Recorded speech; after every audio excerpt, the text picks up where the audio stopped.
morning. Oh, I have fuzzy hair this morning. Welcome to the Sunday live stream for our lovely group of people who keep trying to live simply. And I'm Simply Lesa. Hopefully you know me. If you don't know me, that's cool too. It's awfully nice to have anybody who's here. Boy, do I feel better when the weather's better. Okay, I've gained weight and it's annoying me when I go to put my nice clothes on. So I have to work on that. Winter, being kind of stuck, kind of stranded, bad roads, and not being able to leave in the winter and being uncomfortable in the winter has been really hard on me this year. I understand me better. Oh my goodness. There's Skipperdoodle. Skipperdoodle, you've been on my mind a lot this week. I have not contacted the shipper yet, and I am getting ready to, like this week, you're higher up on the priority list to get your package together and get that sent out. Congratulations. How's everything going? Hi, Jer. And Kenneth. And Kathleen. And who else is here? Let me look up the list. Oh, Sonia. Hi, Sonia. Boy, have I really enjoyed that. What was the name of the coffee you sent me in the red can? I really enjoyed that coffee. I just finished it. That was absolutely enjoyable. Yes. Coffee. That always makes me just go straight back to the whole health issues because they've been on my mind a lot. Good morning, Miss Mary. How's New Mexico this morning? Guys, right off quick before I forget, I do have some notes, but before I forget, would you please send some extra prayers or thoughts or whatever it is you do? Sorry, you're seeing my head. I had to move something.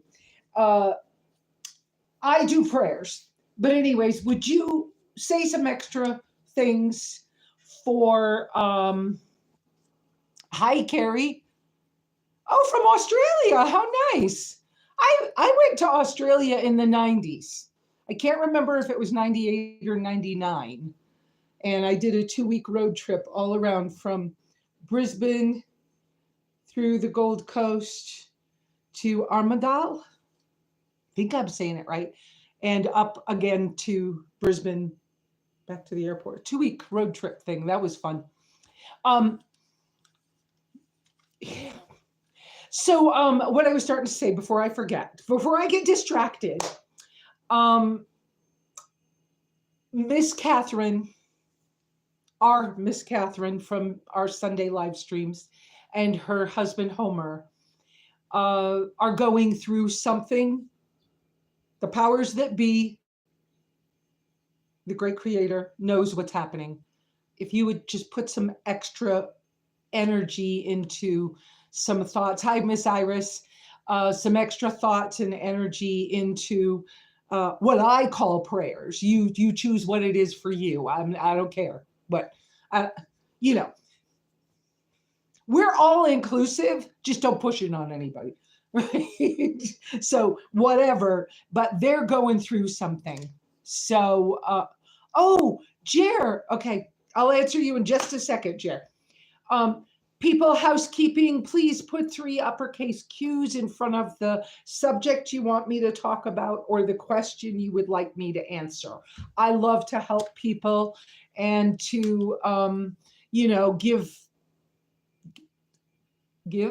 back, give beforehand, pay it forward, whatever I do. I just, since I'm still alive, there's some reason why I've gone through the kind of life I've gone through.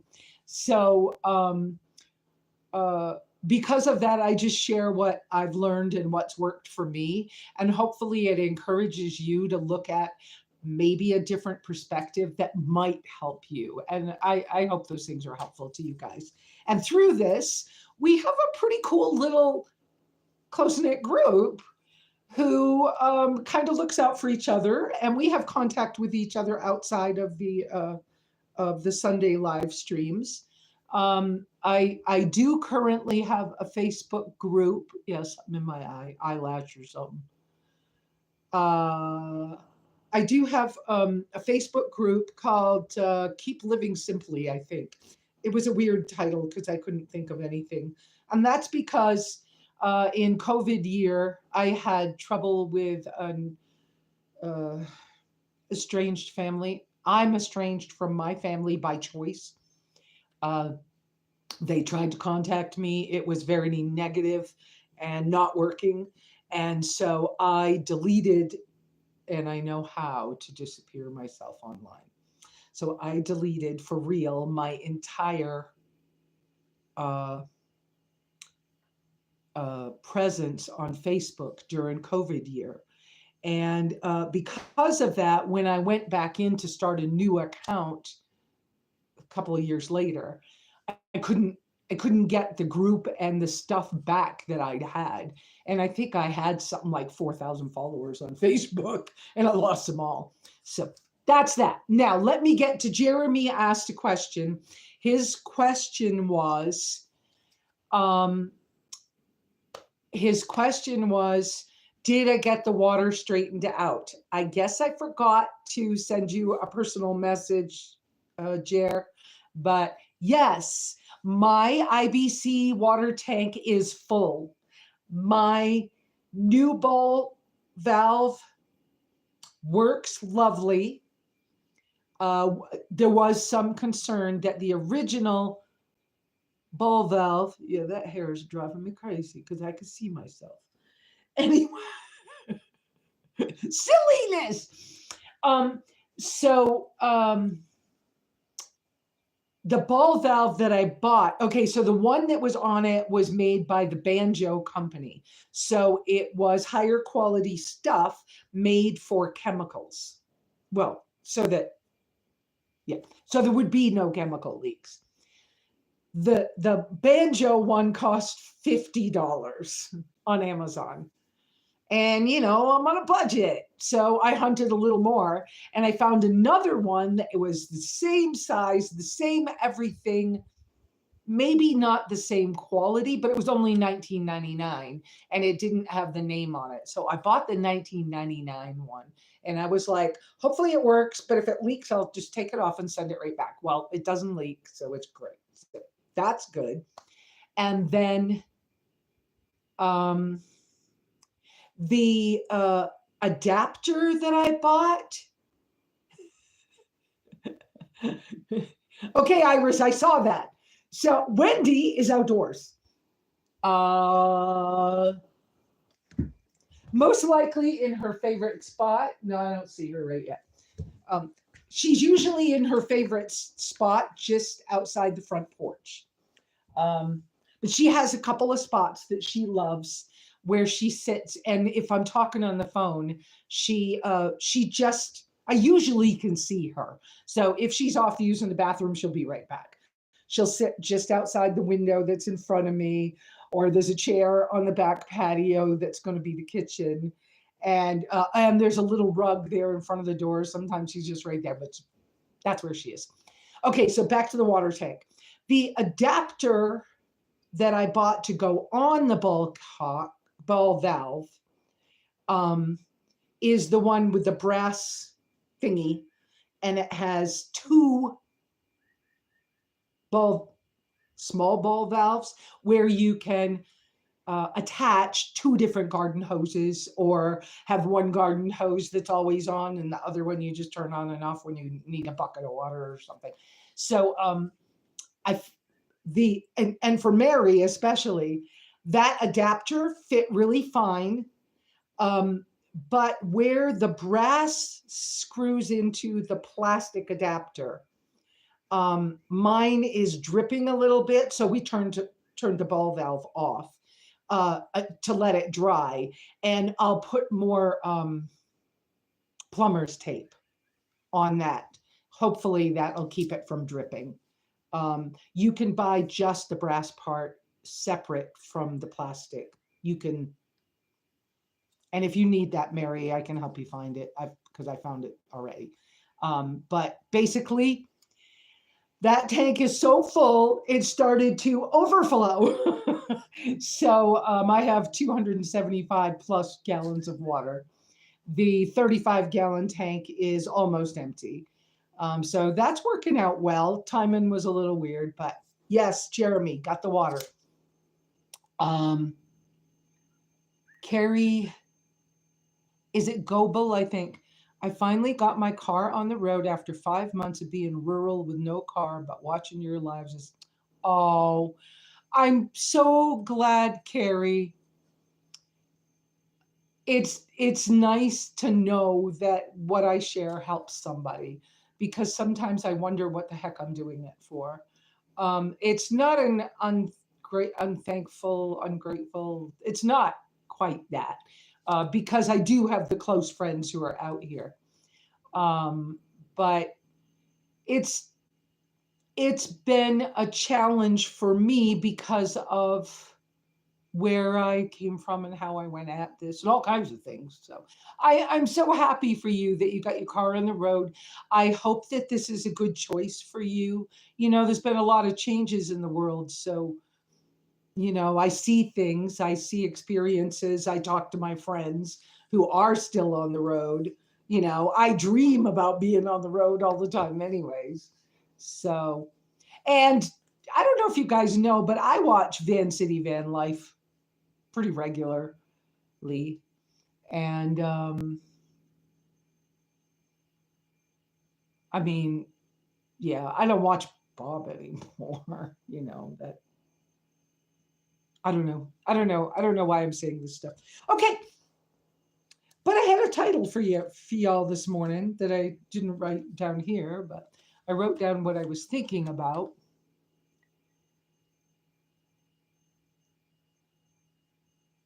Ah, Teflon tape, plumber's tape is a strap. Okay, I didn't know that. So it's the little white tape that you put on to make sure the threads don't leak.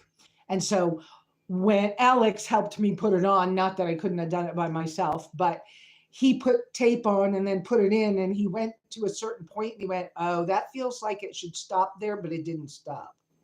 And so I was like, I bet we need more tape. He was like, maybe, but let's not like screw it up. So let's just leave it first and we'll see. I was like, all right.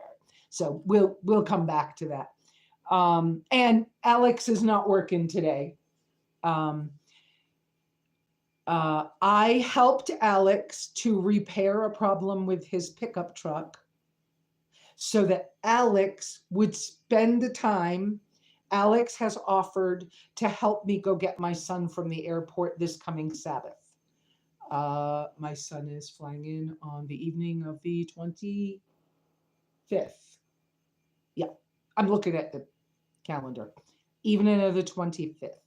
And he will be here until the 31st. If y'all want to pray about that one too, I appreciate that. Hi, Donna Kay. That will come with, I'm starting to be a little excited because I haven't seen him in a long time. There's history, so there's the opportunity for it to be awkward. The energy's different. He was diagnosed young with a real severe energy ADHD thing. But as we know from things like the historical information that Gabor Mate has brought back out, we understand that young children trauma, often the things that are diagnosed as like ADHD or other things of that nature. Those are the terms in the DSM book because they needed a diagnosis so they could decide who to spend money on in the insurance world. But with that being said, it often is the child's way of reacting to things that have happened to them, good or bad. And so whether we ended up with PTSD or post-traumatic stress, or ADHD, and our energy's a little high or whatever, it's just a reaction we've had to stuff that happened. And so, one person might choose to, check out and pretend there's somebody else in their mind, and then they end up with two personalities. And somebody else might check out and just be designing something in their head, so they become a workaholic. And that's kind of the general. I'm really generalizing on that. So let's see. Oh, I've had, again, a lot go on this week. I drove to town 3 times. That's a lot during 1 week after what I've been through this winter. So, I'm, okay. I don't know which thing to go into first. So,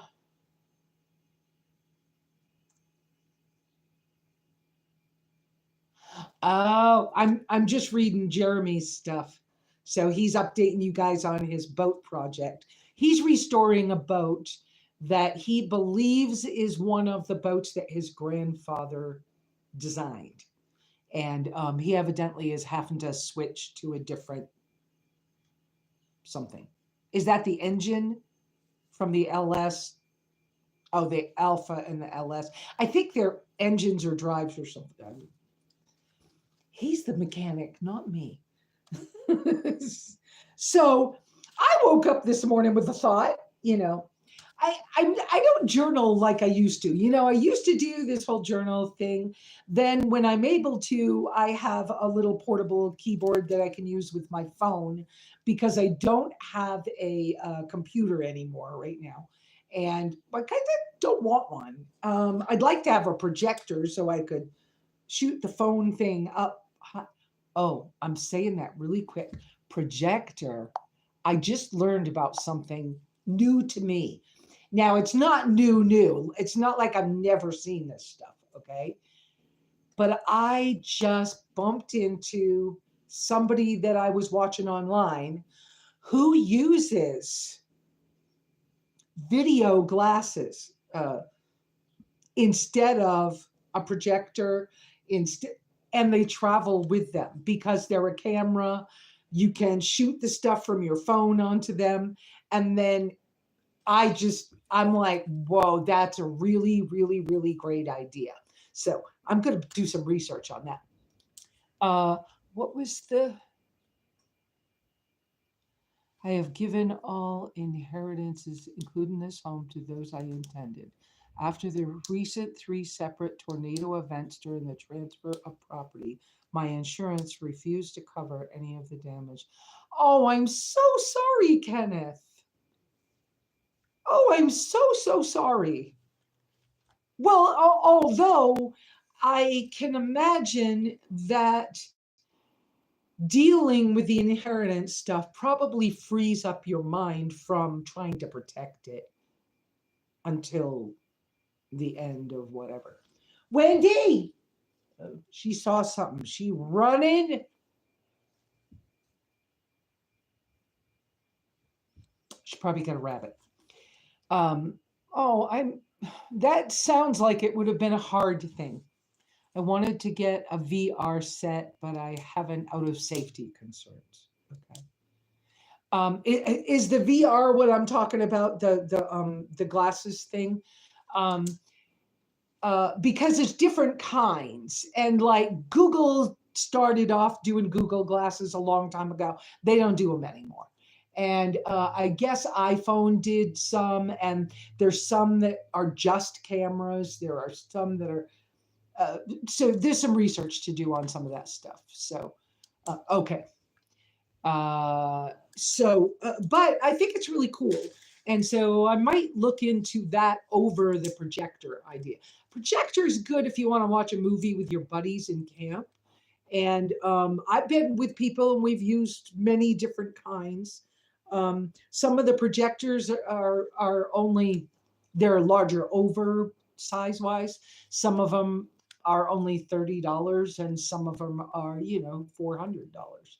So I always want the littlest, smallest things because who knows if I'm gonna, actually travel somewhere cool. Hi, Donna R.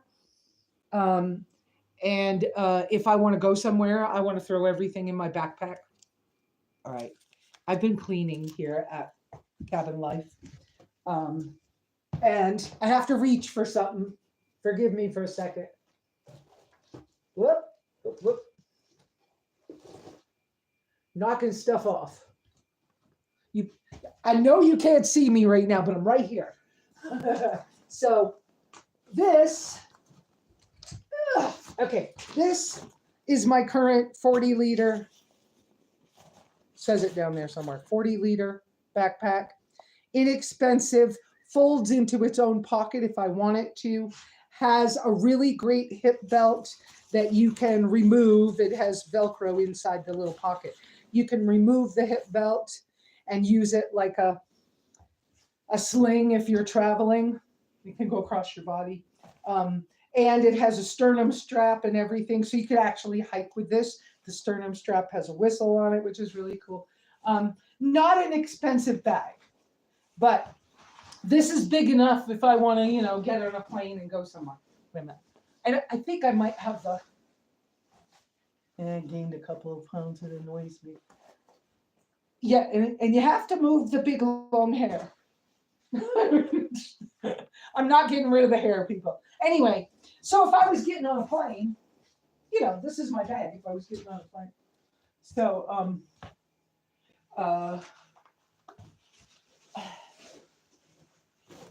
so that's why I like all my stuff to be small.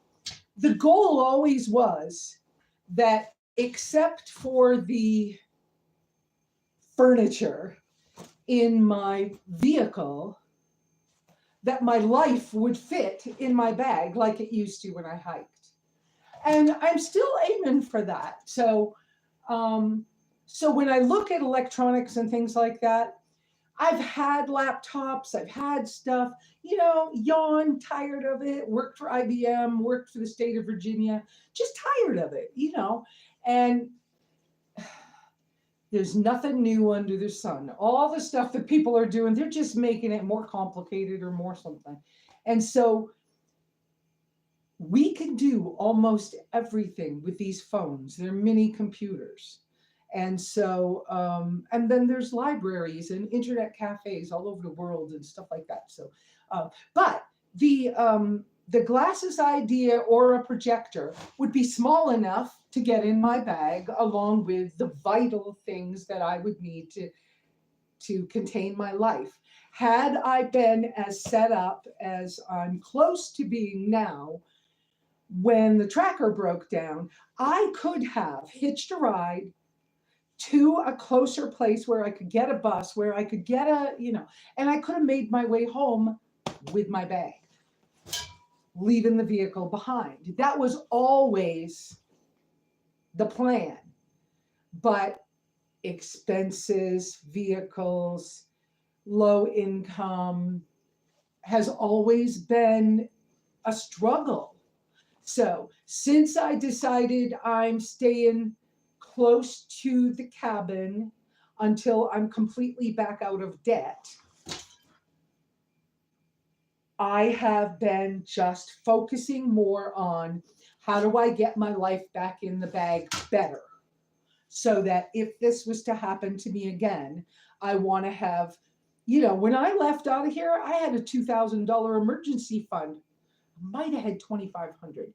Anyways, and I had all the gear in the car, but I didn't have my stuff small enough so that I could just leave some stuff behind, because I was worried that if I left anything in the vehicle and tried to go back after it, I didn't know if it would be there, because I didn't know the people in the situation I was in. And so I like the freedom I found when I traveled and was a long distance hiker.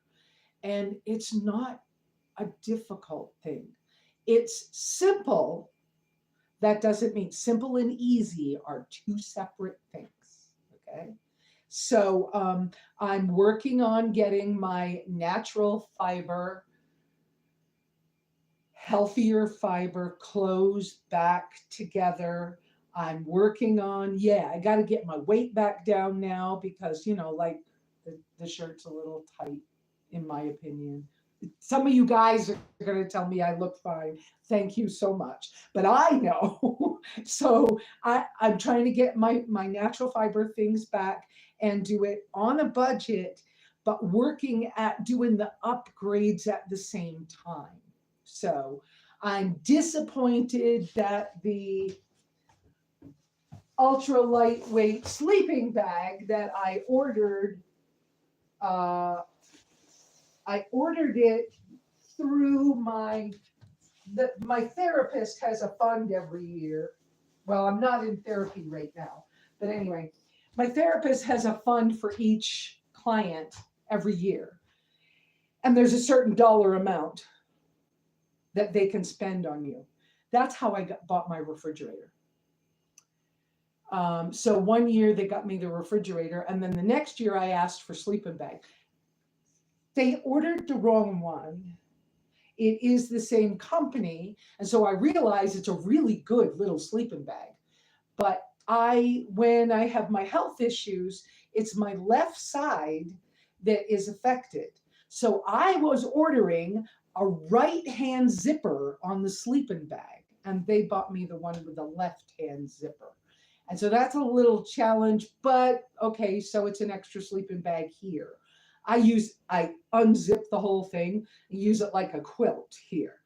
But if I was like hiking or traveling with it, like in my tracker, I still got to order the other one. It was inexpensive, so I can probably afford it eventually. But so that's kind of some of the theory in my travel light and often stuff that I really encourage you guys to think about, because the freedom you get from it, the fact that you still keep your gas mileage good and everything, you don't have to go my way. Just be thoughtful and intentional about what you're putting in your rigs so the rig doesn't get too heavy. And like Kenneth just going through his little glitch with the tornadoes and everything, if you had an accident, you lost everything. If RVs burn down, the propane blows up, lots of things happen.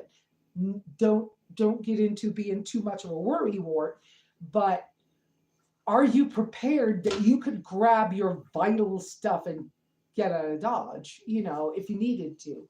And then how much do you want to keep? Because to me, the freedom's worth a way, way more than other things. Now, I love this linen shirt, and seeing me because I can see me in the camera in the phone. The color looks good on me, I think. So this is good. I hate the buttonholes on this particular one, but the fabric's worth it. And until I bought it in Baja, and I think I paid $12 for it. So this can be fine for a long time, but when I go to upgrade, I want better buttonholes, right? And of course, the linen in it isn't going to go bad anytime soon. I'm going to hang this back on the hook.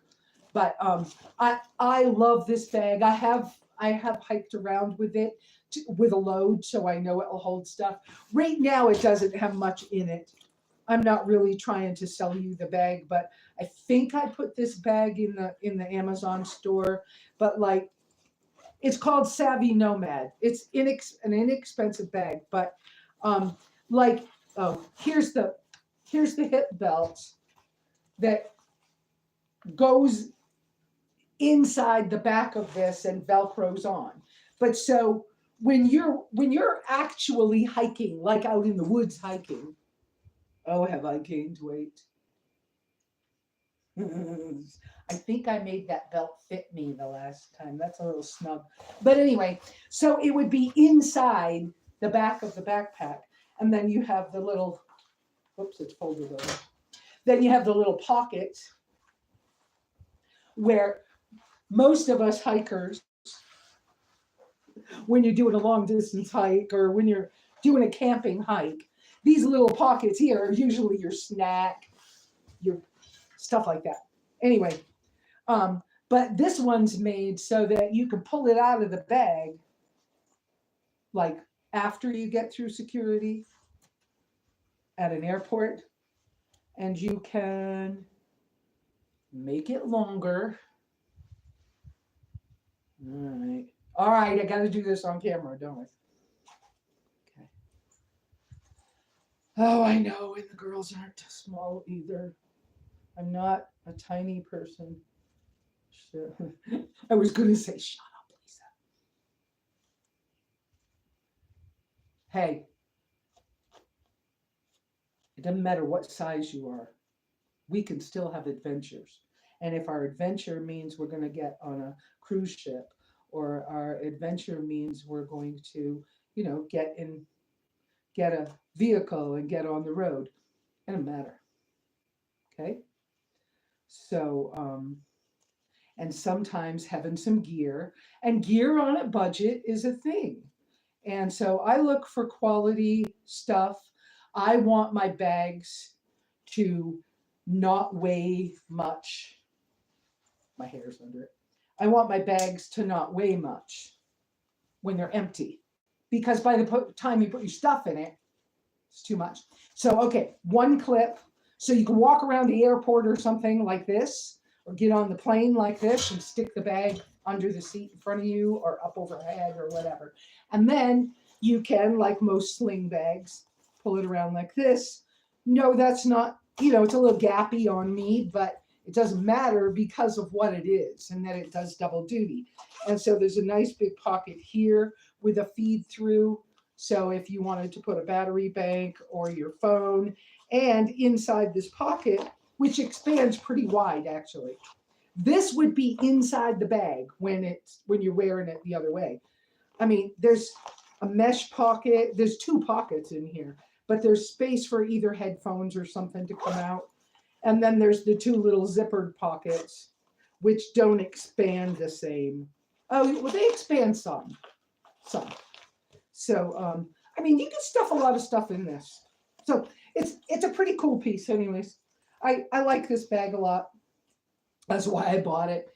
And this way, the next time a vehicle breaks down, I should be able to just grab my personal stuff and go, and not have to be stuck so long. So it has an organizer pocket in the front. Yeah, I know I'm showing you a lot. This, okay, that's open as far. But like a little zippered pockets for your phone, and a tablet, a book, or something, right? There's man, you'd think I was like trying to sell you the bag, right? So my winter coat and Wendy's coat's in here right now, and the beanie that Lesa bought me. There's another sleeve in the front part here. Hopefully you can see this pretty good. This is another zippered pouch, and behind the zippered pouch is a waterproof pocket that is accessible from a zipper in the back.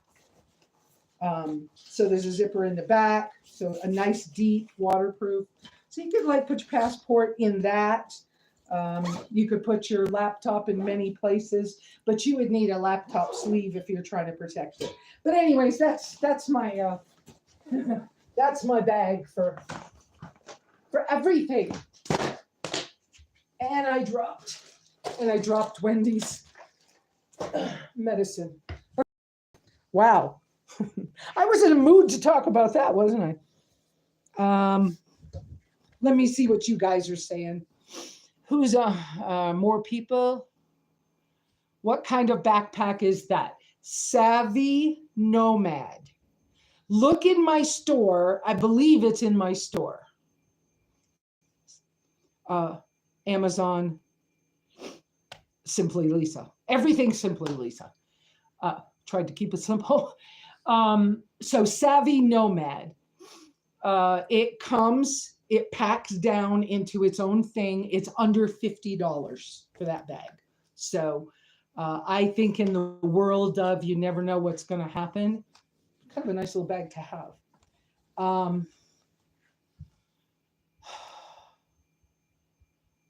Okay, let me go back a little bit and catch up. Go back up, go back up, go back up. Prayers for Ken. Okay, I read that before.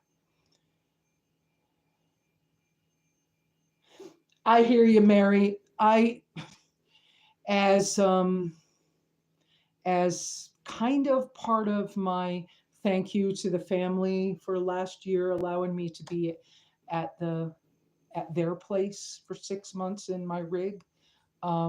The wife wanted the GoPro that I had, and so I gifted it to her. So, and thank you to Shadow Wolf for having given me that to start with. So I never got used to the GoPro. Where is Wendy? She's still outside. Oh, where's Wendy's backpack? She doesn't have one yet. I thought about it because she is strong. She's a smart dog. But I haven't found an appropriate backpack for her. She should be able to carry her own dog treats and maybe even some Benadryl for me. Got some more training to do. Really upset with that help a dog out rescue. Yes, I said it out loud again. Very upset. I just keep getting excuse after excuse after excuse as to why they have not yet paid for any of her health care that was supposed to be done and was the reason why the rehoming fee for her was over $300. They don't have money like that. And somebody online helped me. I need to help them get their money back because we didn't get what we were sold. Right. Always so many things vying for priority. I can't help you with the unboxing. No, you can't. Okay, Kenneth.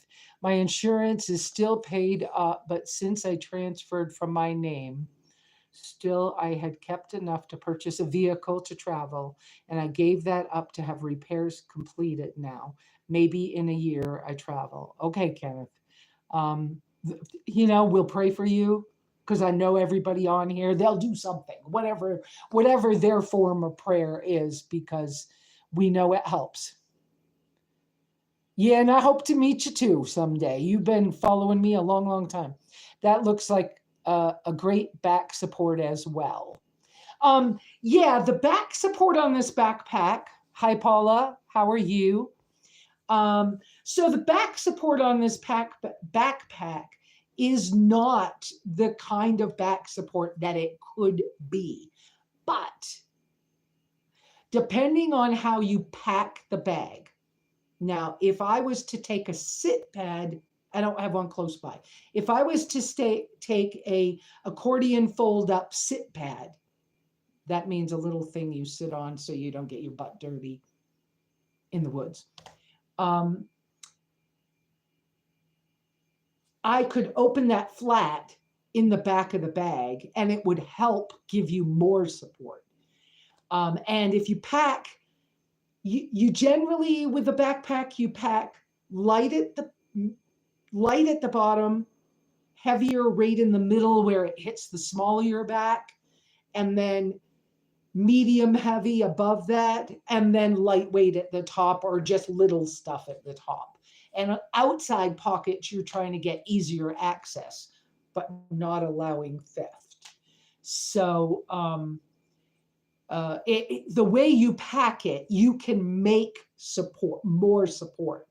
But great little bag, and it does have padding on the back. So it's not just a flat piece of fabric that's like floppy. Now, I'll show you what I mean. I also own a Sea to Summit fold up travel backpack, right? Ultra Sil day pack. Okay. Sea to Summit weighs next to nothing. Titanium hook, carabiner hook. Looking for Wendy again. Oh, she's right there. Told you. She has her spots that are right here. She knows when I'm talking on the phone that I'm watching her, but she can be at a little distance.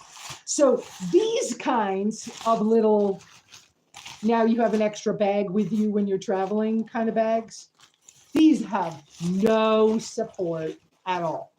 Piece of flimsy fabric, flimsy, ultra silk, nylon, between you, your back, and whatever's in it.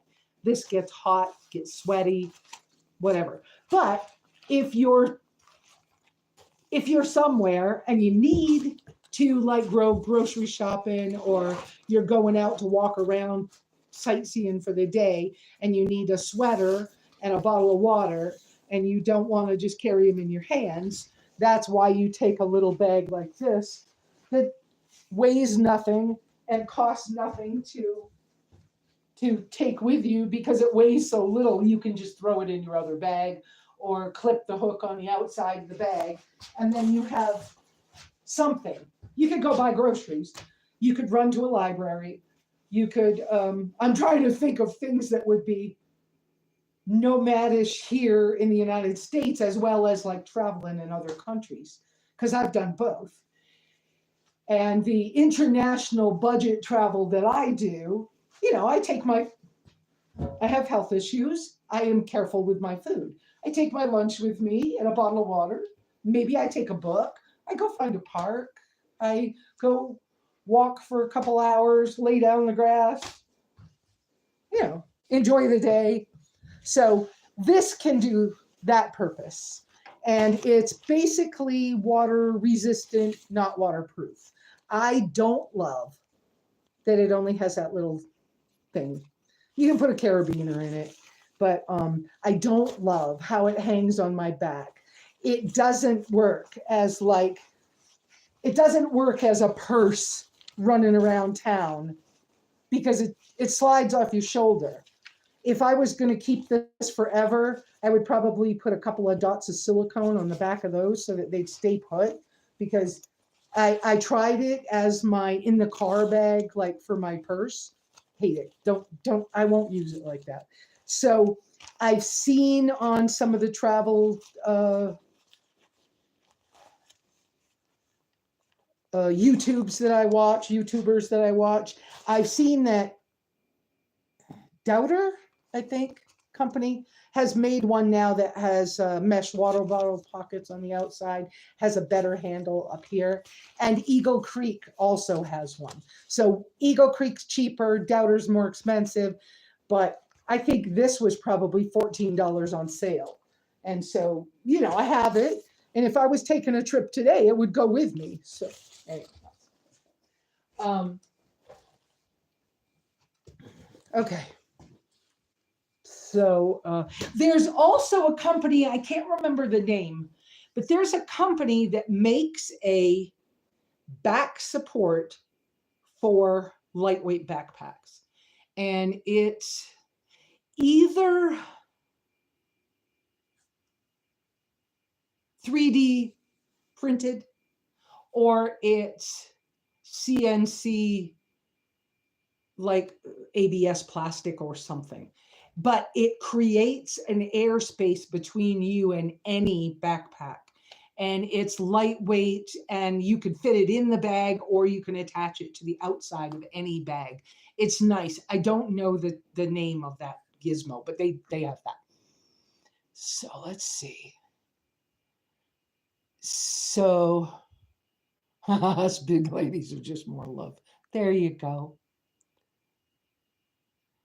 So what kind of backpack is that? I think I've said it a couple of times. Savvy Nomad. And like I said, it's under $50 on Amazon, but in my humble opinion, comes in lots of colors. That particular one is the 40 liter. But having hiked on the Appalachian Trail as a long distance hiker, wanted to do more, but I kept getting sick. There was a whole thing. I learned that a 40 liter is pretty good for me. That's a pretty good size. Sometimes when you're doing the long distance hiking, sometimes you want a bigger volume bag, but you don't put any more weight inside the bag. Does that make sense? Because sometimes you don't want to fold your sleeping bag into its little small compression sack. Sometimes you just want it in the bottom of the bag, so it's already fluffed up. And I don't do well with down very often. Depends. If I can keep the down away from my face, so I'm not breathing the dust or dust mites or whatever the problem is. I don't know what the problem is, but if I'm not breathing it, if I can keep it away from my face, down's fine. And so, but down, if you keep it compressed, it gets cold spots because the feathers clump from being compressed. And then, like, if you're hiking a long ways, you all day long, at the end of your 8 hours or 12 hours or however long you've walked, you go to make your camp, you've got to shake your bag and it doesn't have time to fluff up and be really warm. So whatever. Blue is my color, is all you see. Thank you, Kenneth. I think you're right. I kind of almost forgot again, but we know that other blue quarter zip I have is a good one. So I am working on my clothes right now. So we're keeping this color. We're keeping this shirt. Paula Stoddard, how are you today? Welcome. No notifications, had to search for you. Sorry about that, Beth. I did not, I was late scheduling today's live stream. So I put it quickly on Facebook.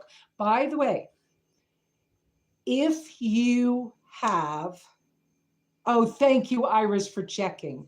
I thought it was listed in my Amazon store. And welcome, Beth.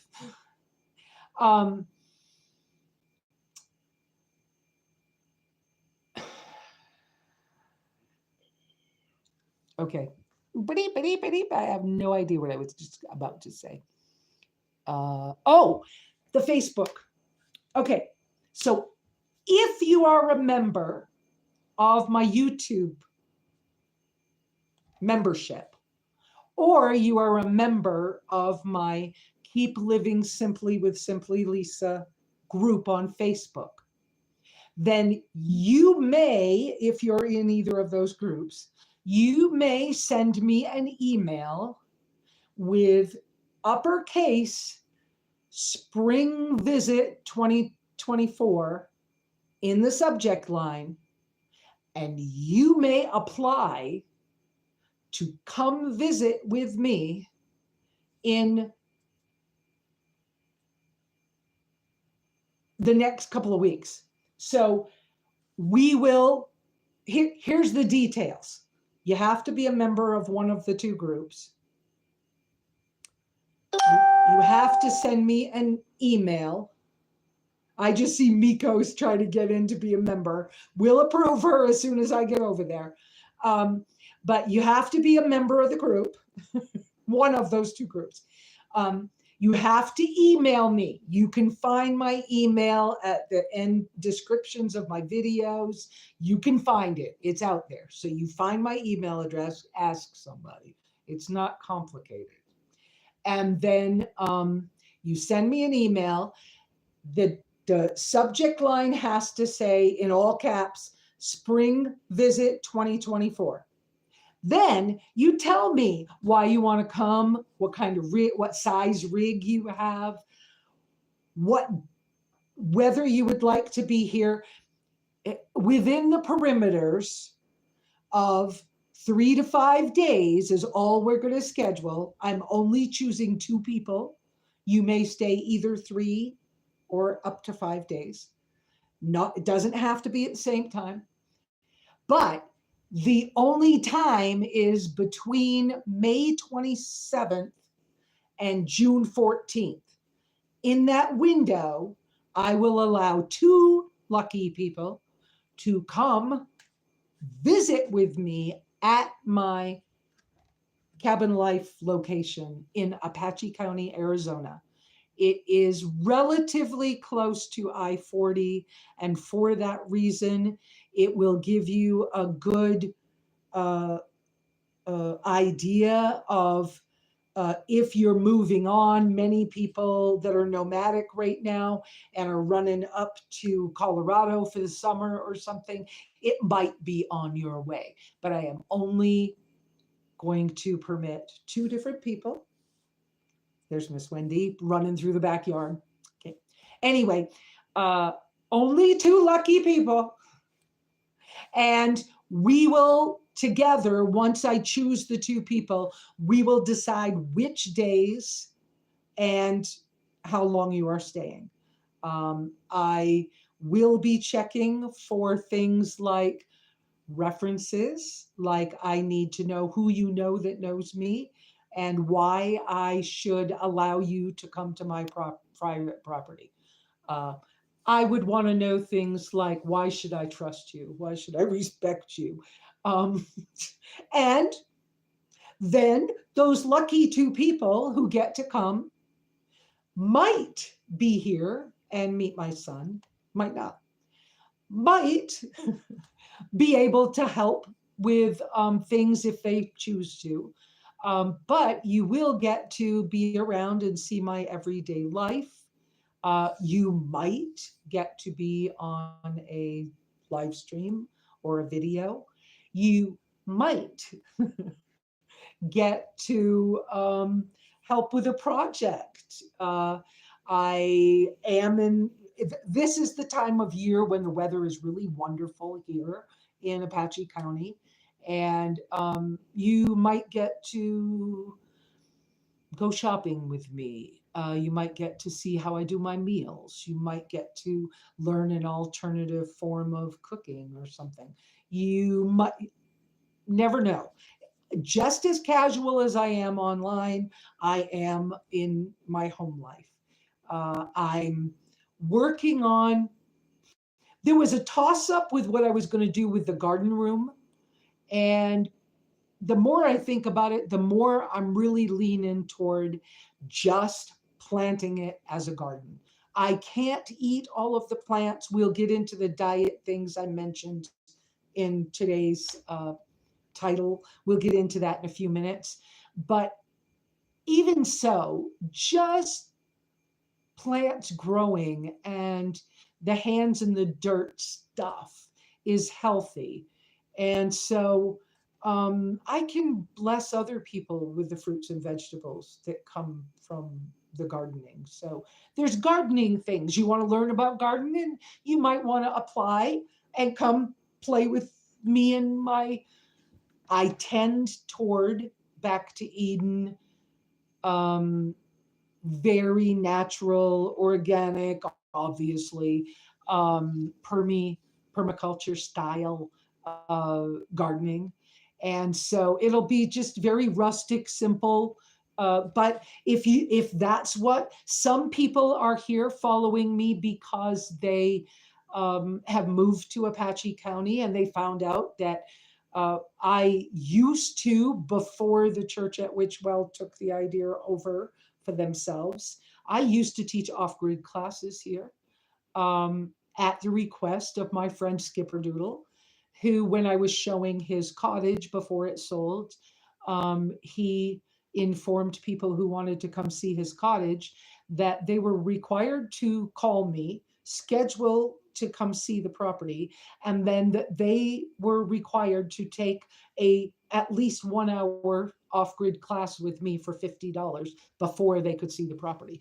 And we sold his cottage that way, and it was not only a good thing for me, but it was good for people, because I'm gonna talk about what I know and I'm gonna share with you.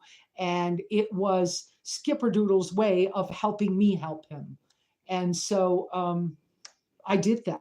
I've done plenty of that. I've done it in other countries. So, I've been a wolf farmer at many people's places in Central America. Um, so I'm not new to these things. So some people are out here because they met me, because they found out I was in Apache County, that I'm off grid. I'm an older woman off grid alone, all those factors. I've been here a long time. I do understand what works and what doesn't work. I've tried lots of stuff. I've had problems. I've not had problems. you know, and I've been a nomad. I lived in a van the first time in 1978. So that stuff, you know, I love to camp. I love to be out in nature. I'm healthier that way. So different people have different reasonings as to why they might want to come. Put it in your email. Don't make it too complicated. I'm pretty whatever. While I'm working on choosing whoever applies, of course, there'll be back and forth emails, because ask me questions, because I will be checking your references. I will be checking to see how this fits with what's going on that I know is going on in the next week. And there are some people out here who are out here because of my Chevy Tracker travels. Now, on that note, um, I'm start beginning the process for redesigning the interior of my white Chevy Tracker. And part of the reasoning for this is there's a couple of things that have to be done. Yeah, it needs the new engine. I got to sell the blue one in order to fix the white one. But uh,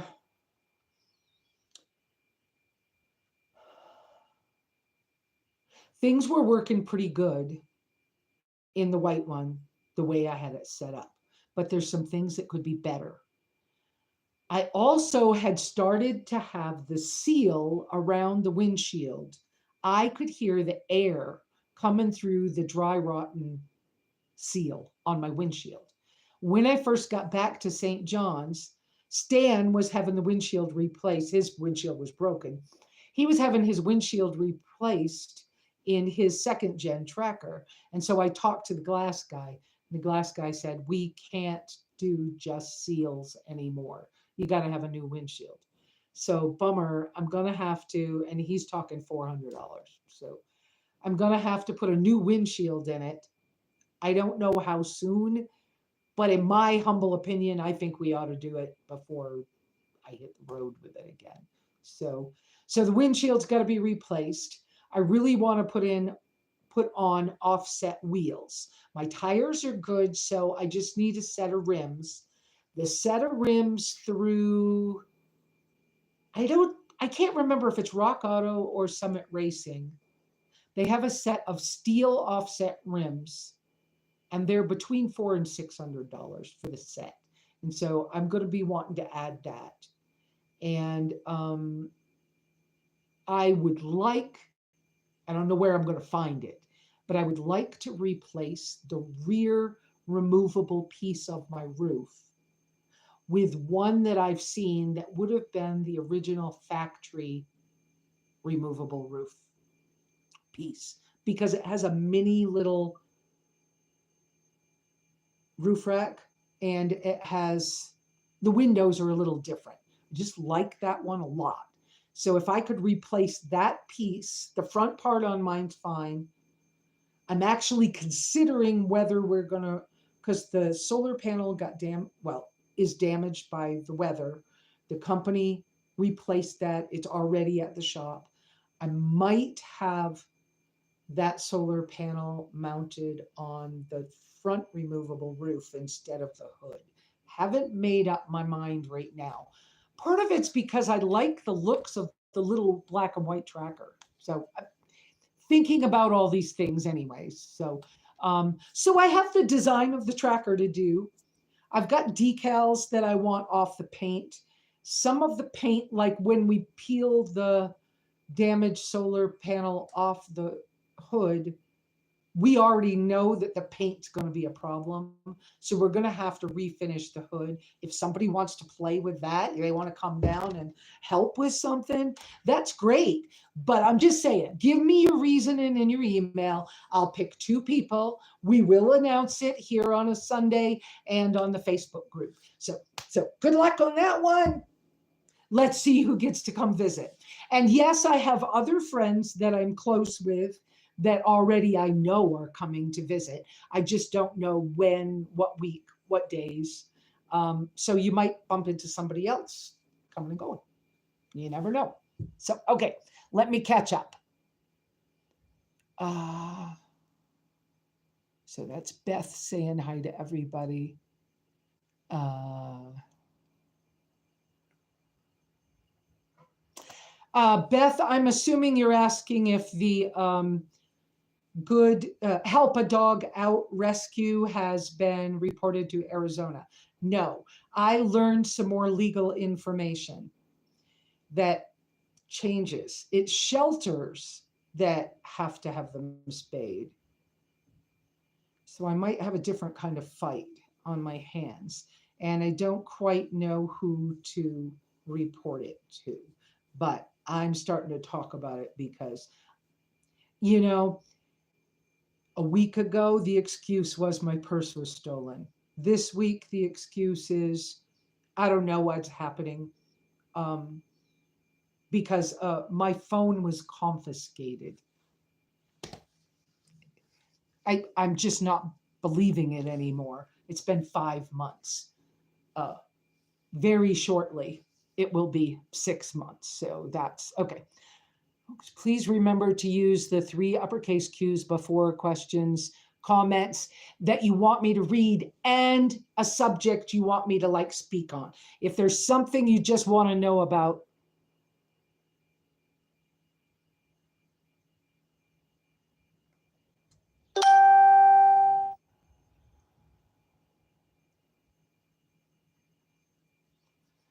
it's been great catching up with part of your live, but it's 3:20 a.m. Oh, wow. I'm so sorry. That's right. You are in Australia.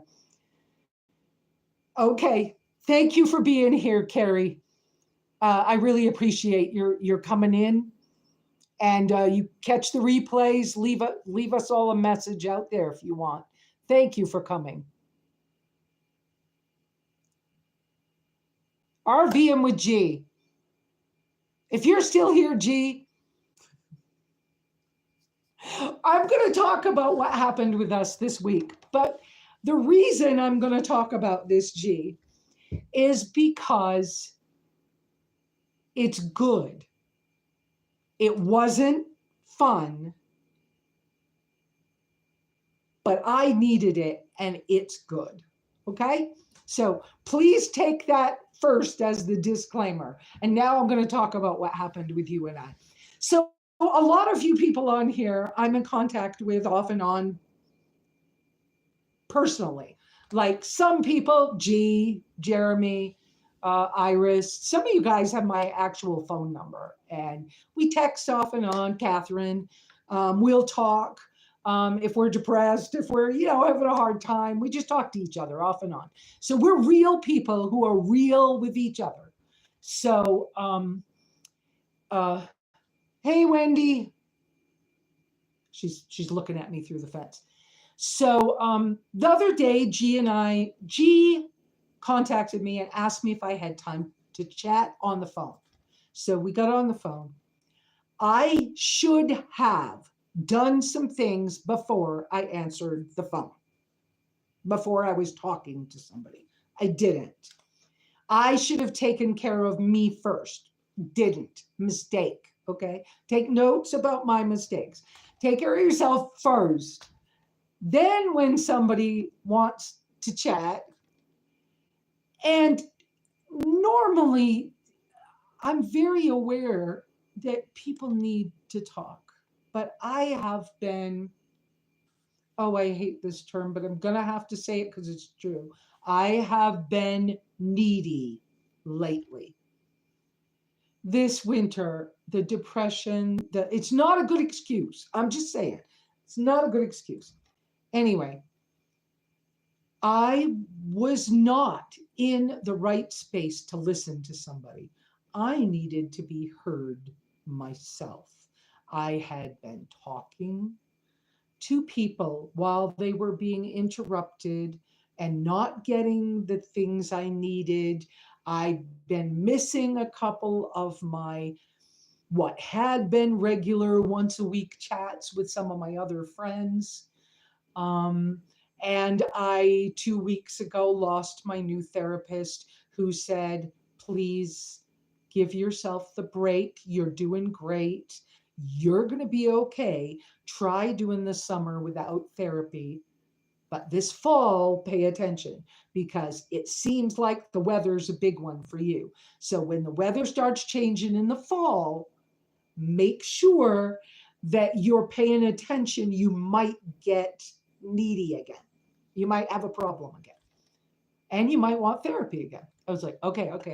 So I'm going to take the summer off of therapy. That it was good. I was willing to do that.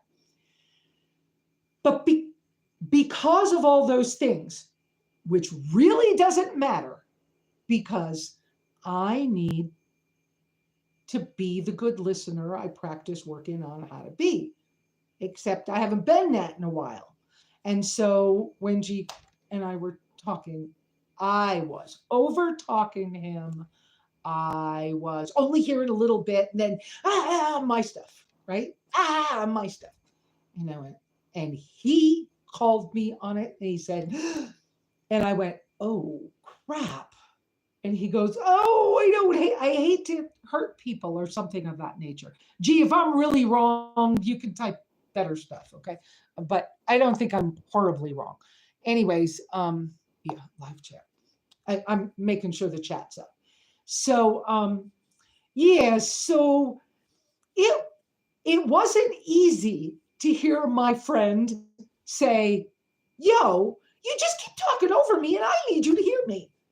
It's like, okay. And I don't know if I was graceful in that moment or not, but it was a little hard. And it was like, oh crap. Yeah. Oh, so after we went through it, we're okay, right? I think we're okay. We went through it, whatever.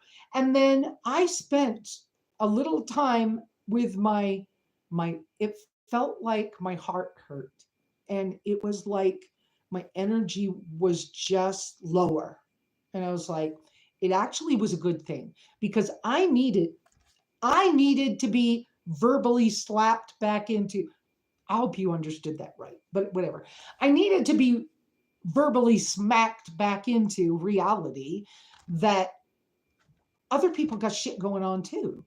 And I mean, G's had a couple of health issues that have scared him and have taken his summer work away from him this year. And so, again, another thing we can pray for, okay? Um, but I used to I used to spend a lot of time working at making sure I was a good listener because other people need stuff just like I need stuff. And I was like, when I hung up, I cried for a little bit and I got out my little scribble book, the journal book for right now.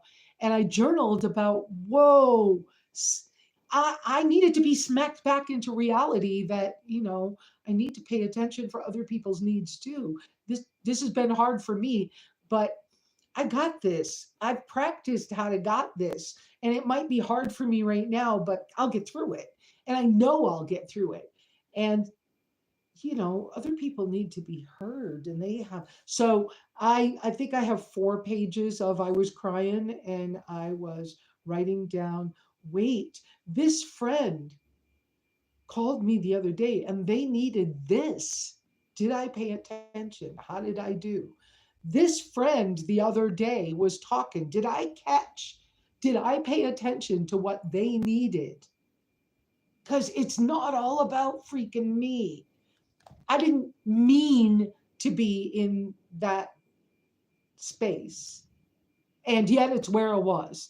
And a good friend will smack you into reality. And I don't mean, okay, maybe some friends will actually like smack you. Okay, in a loving, whatever way. But uh, the verbal smack is good enough, like, yo, come on. What are you doing? We need that. So I felt like G being a good friend, he humbled me back into a space I needed to get back to. And I love him. He's been good to me. Good support. He's listened to me when I was, crying and in a different space. And I mean, lots of you guys, off and on. But I think it's that give and take is good for us. And it's a good reminder that good friends will do that for each other. They'll yank you, but they'll yank you by the hair in a good way, in a teasing way, like, yo, where are you going? Whoa, whoa, whoa, whoa. What you doing? Whoa, whoa, back up, back up. This isn't who you wanted to be. I know this isn't where you were headed. So yes, G. So I talked about us out here, but I wanted you to know that, well, not just you. I think that other people can hear that little blip story and just maybe get something from it. We all got to be humbled once in a while. And I mean, come on, I've already done quite a bit of therapy work over the fact that I was a little proud. Pride goeth before the fall, right? I was a little proud of my tracker. I was a little proud of being Simply Lesa all these years. I was a little proud of, can you believe that I chose to be homeless in New York City when I was first um, disabled so that I could get into an apartment so I could take something off my bucket list, right? Before I die list. And that I've come from homeless in New York City, riding the trains, okay, to teaching at these Overland Expo events, which are kind of big. They're like a trade show. But and I was kind of proud of, wow, look, I can go rub elbows with these famous people and they respect me and I have something to share and I'm not stupid and I'm not ugly and I'm not, whatever. And I needed to be humbled for that too. I don't know that that's why my engine blew or anything, but you know, I'm just I'm just a nobody. Wait, I'm just simply Lesa. I ain't nobody. I'm just like everybody else in the world. I'm just a human being.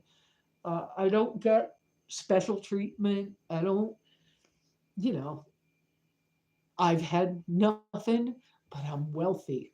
I got friends. I got people who love me. I got, I'm blessed all the freaking time, even when I can't see it. And so, gee, thank you for being my friend. And thank you for humbling me back. Okay? Thank you for humbling me back into remembering that I need to pay attention to other people a little bit more sometimes. Sometimes I need to pull myself together before I answer a phone. There are times when I need to do that. And that was one time when I should have, and yet it's okay. But I love you, G. And we're good friends. And you can humble me anytime you need to. I might go, oh, that stings. And then, a little while later, I'll be fine. So it's good. Okay. So let me go back and see what's going on back up here in your messages. I see a power bank question, but I'm going back a little further.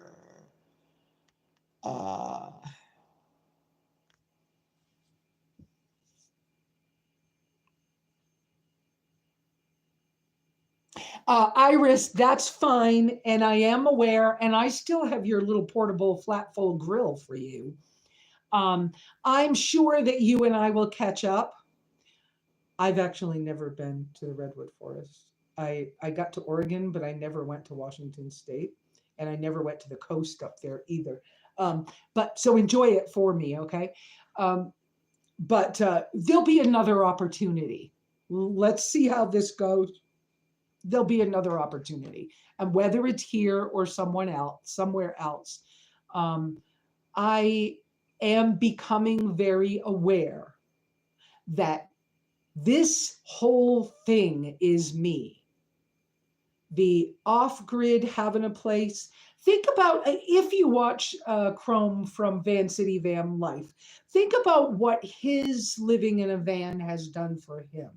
He was able to save his rent money as savings. And now he's invested in starting this business where he's going to work on building vans and whatever. And he's got the t-shirt thing. So he's starting this big business, right?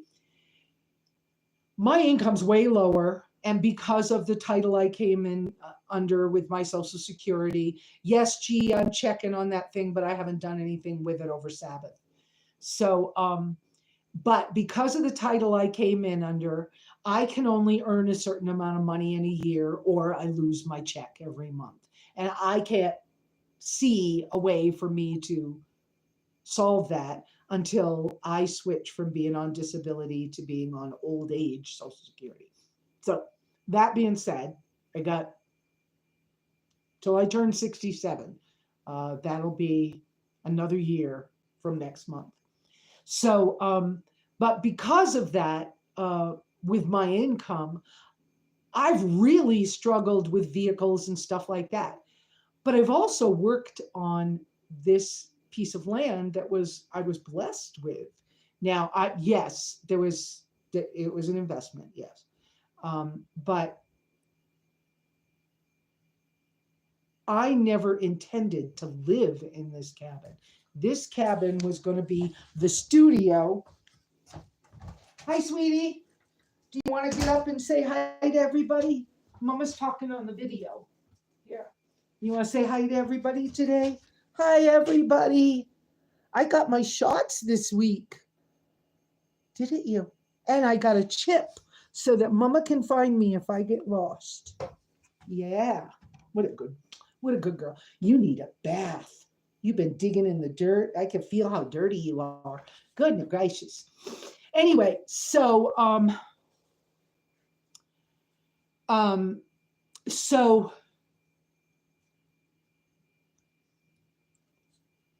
I forgot what I was telling you. I forgot what I was telling you. It'll come right back. You want to get down? You want to get your baby? You got your lamb chops right there.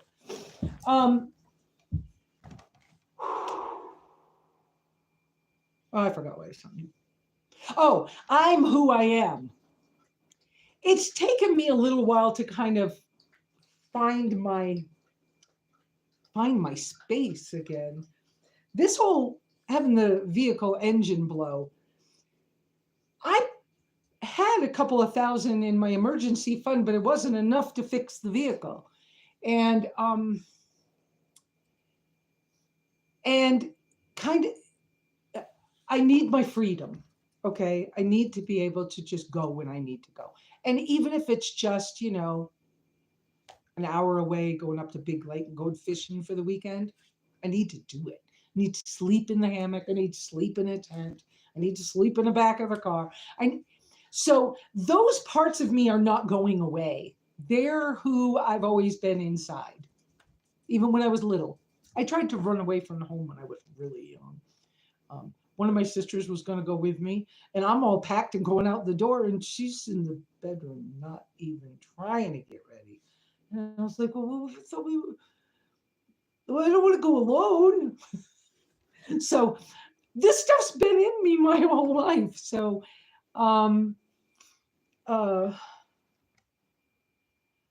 so knowing these things about me, I'm both the gardening, helping out, helping other people, making sure there's food when things are challenging, being where it's quiet and beautiful, being where I can see the trees move when I wake up. That's why I have lots of windows in the cabin. But this never was supposed to be like my final home or something. Some people, when they come off of Nomad life, that's what they're doing is they're building their, home for when they get old and they're never going to travel again or something. And that's not me. I can imagine me just finding some deal on a flight and just hunting for somebody else to go with me and grabbing the bag and let's go. That's That's how I think. So, that idea of driving a vehicle all the way to the Arctic Circle to turn around and drive all the way to Argentina, that's a pretty cool sounding thing. I just am scared because my budget's so little. And look at what happened this past year. That even makes it bigger. And I don't have a mechanic traveling with me. If I had one of those two things, a little more cash and or a mechanic to go with me, I'd probably just go. And I even considered when I was looking at the tracker, I was considering, is it time for me to go take a class and learn how to drive a motorcycle? But being diagnosed with MS, it made me wonder, maybe I should look at trikes or something, motorcycle trikes. And I mean, I'd seen some cool ones when I was down in Central America, and I was like, they have these cool ones that have like a trunk that's built in on the back of them. So you down there, you could rent them.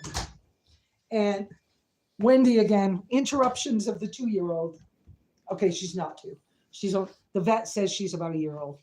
Anyway, so I had considered taking lessons in how to drive a motorcycle and possibly even getting a trike so that I could afford the gas and I could travel, and it might have been a good way to go.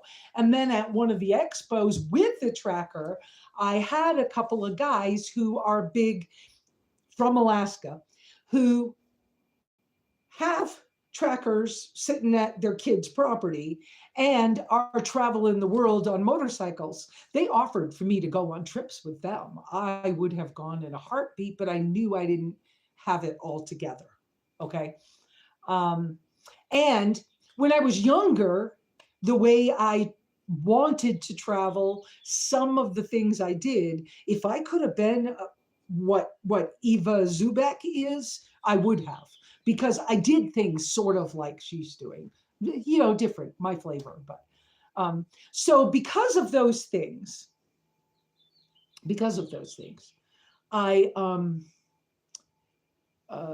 I'm very much aware that being able to use this space is not all about me, and it's not about staying here permanently 24/7. And so I'm very blessed that it's built the way it is. I had a dust devil wind come up yesterday. I have seen some of the ones here be incredible, but I hardly ever have dust devils up here at the cabin. It picked lawn chairs up and threw them 15 feet away. It pulled the lid off my metal trash can. And I've never had the lid come off the can before. So I'm going to put a bungee over that just because. But also because they're storage, they're not trash at my house. So if you come to visit me, do not pick up the lid of what you think is trash and put a paper plate in, like somebody did to me one time. And I didn't notice it for a month, but they had put their stinky food in my storage thing and I had to clean stuff. But I hadn't caught it because I didn't think anybody would just open it without asking. Anyway, it's the thing. Let me go see what you guys have been saying. How's the questions and comments and stuff you want me to talk about? Let me go back up here.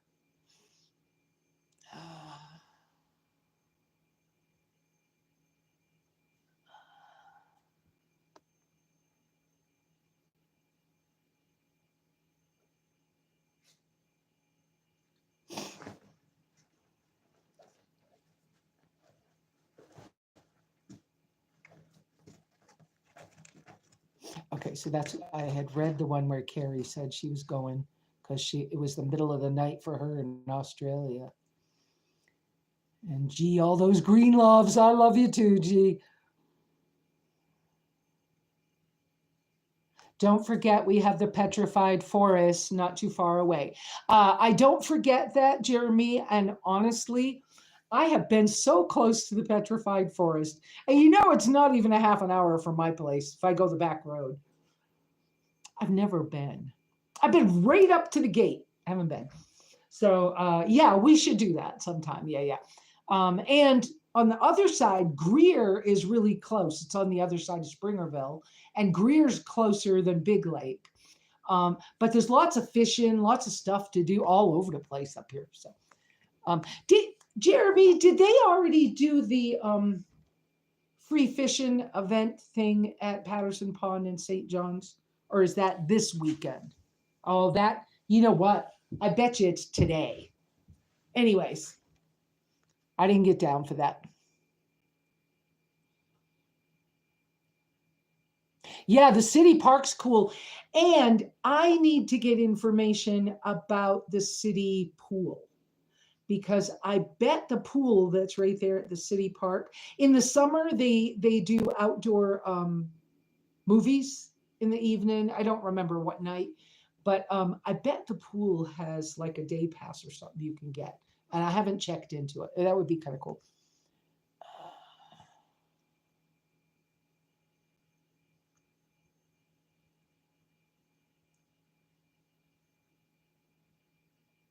Oh, nice, Kenneth. I've never been up that way, Kenneth.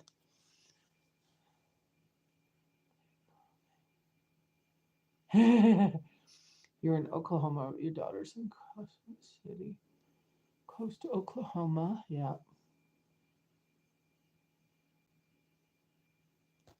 Yeah, yeah.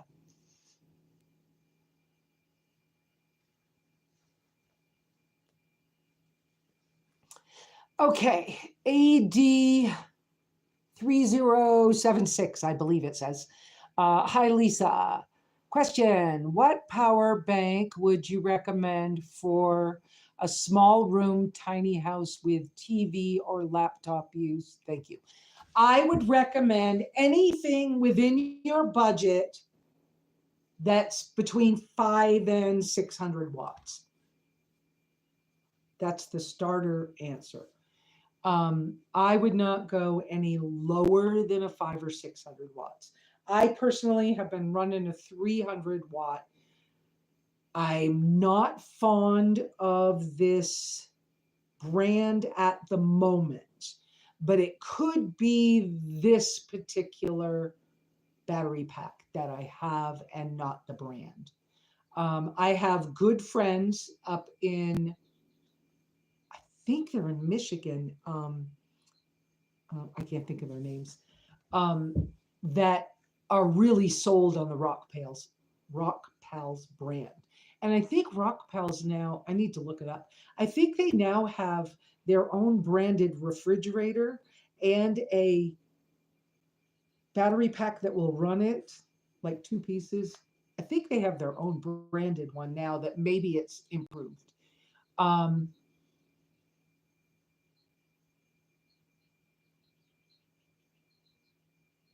there you go, Beth. Um, so I like the Echo Flow company. Jackery, they're sweet people. I met the owner years ago. We didn't stay in touch.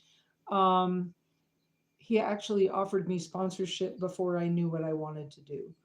And I did have SimplyLesa, but he was just starting out as Jackery, and I just kind of hesitated too long because I didn't know what I wanted to do. And then all these other people just went, off on the whole thing. But um, I didn't like the fact with Jackeries that they were proprietary plugs. It's sort of like Androids and Apples in the computer world.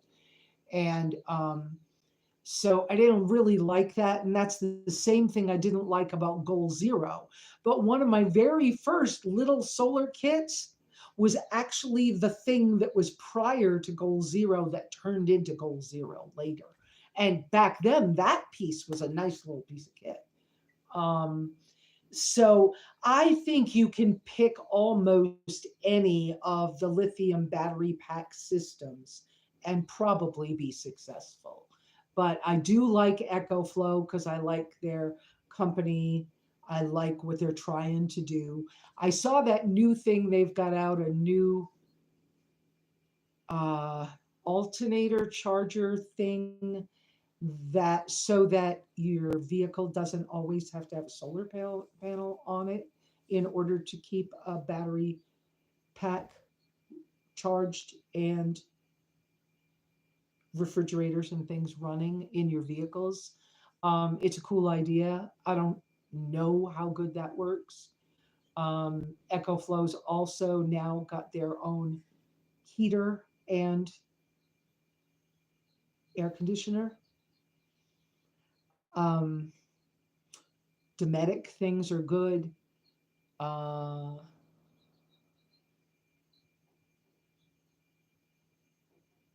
but if I was having to go buy one today, I'm not sure what I would buy. I kind of use what I have until it's dead, and then I start hunting for something else. So, but I think I would probably start looking at EcoFlow or Go Power. I might try to see whether any of the cordless drill manufacturer people had something that would work with my tool set so that I didn't have to have too many different things. So that's that's my take. I hope that's a good enough answer for you. Um,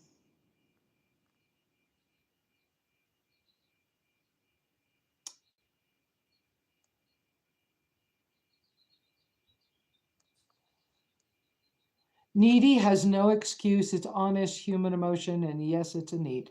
Yeah, exactly. But I think if a person is in a needy space, I'm talking about me right now. Okay, so if I'm in a needy space, it really would be best if I would take time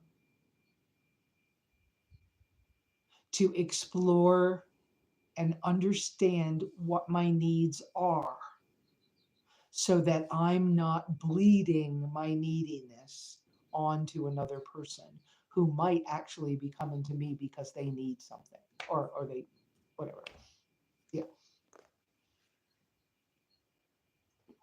We all have a bad day, and the lack of sunshine in winter is hard on us. You're awesome to address this on your live. Much love to you and to Mr. G. Yeah. Yeah.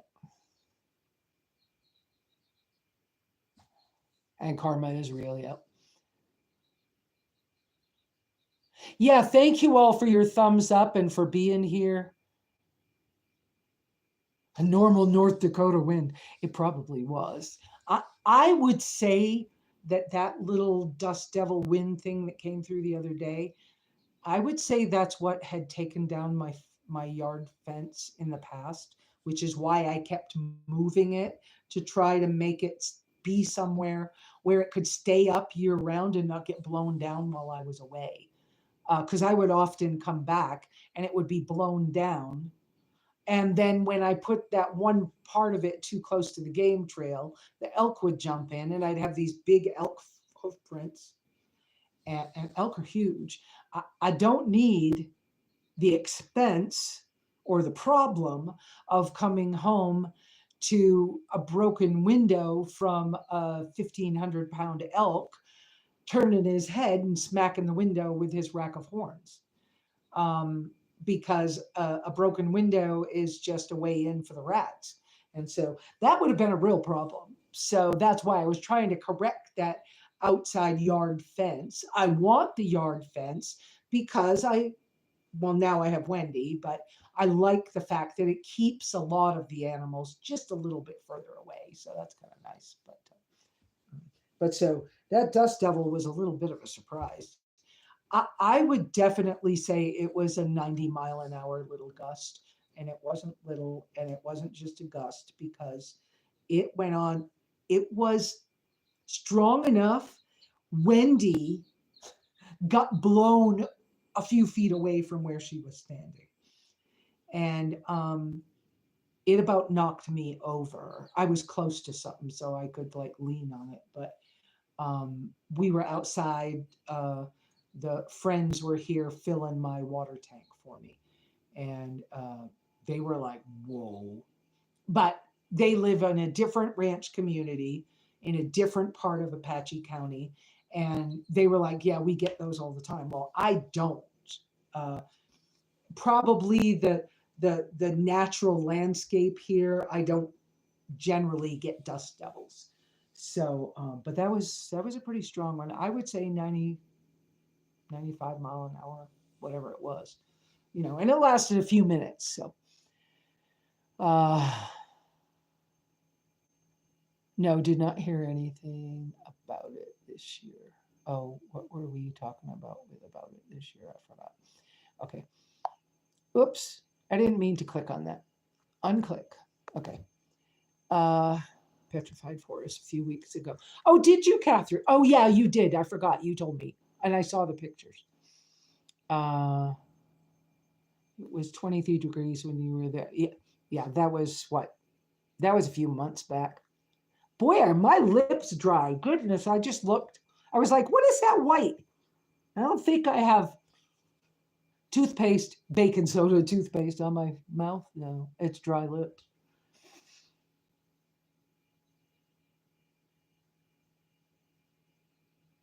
Have a good week, Donna Kay.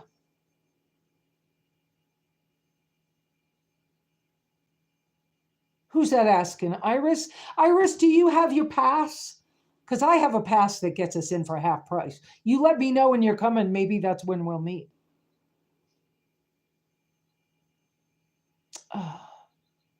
You're okay. So there's Beth being partial to Jackery.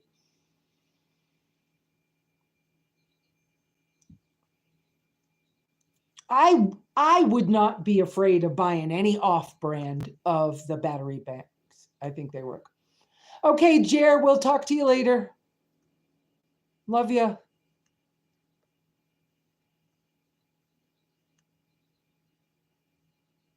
Okay. Any more questions or anything? We're at about an hour and a half. Miss Wendy is. Can I? Let me check the. Oh, we got a good signal. Hold on. You're going to see the wall. Okay. Beadboard paneling. The magnet that you hang on. We still have a signal, right? Let me try this. Still have a signal, but it's only 3 bars. 3 bars. Look down there. There's Miss Wendy. There's Miss Wendy. Yep. And her lamb chop toy, that's her favorite baby toy. You're scooting that blankie off the duffel bag.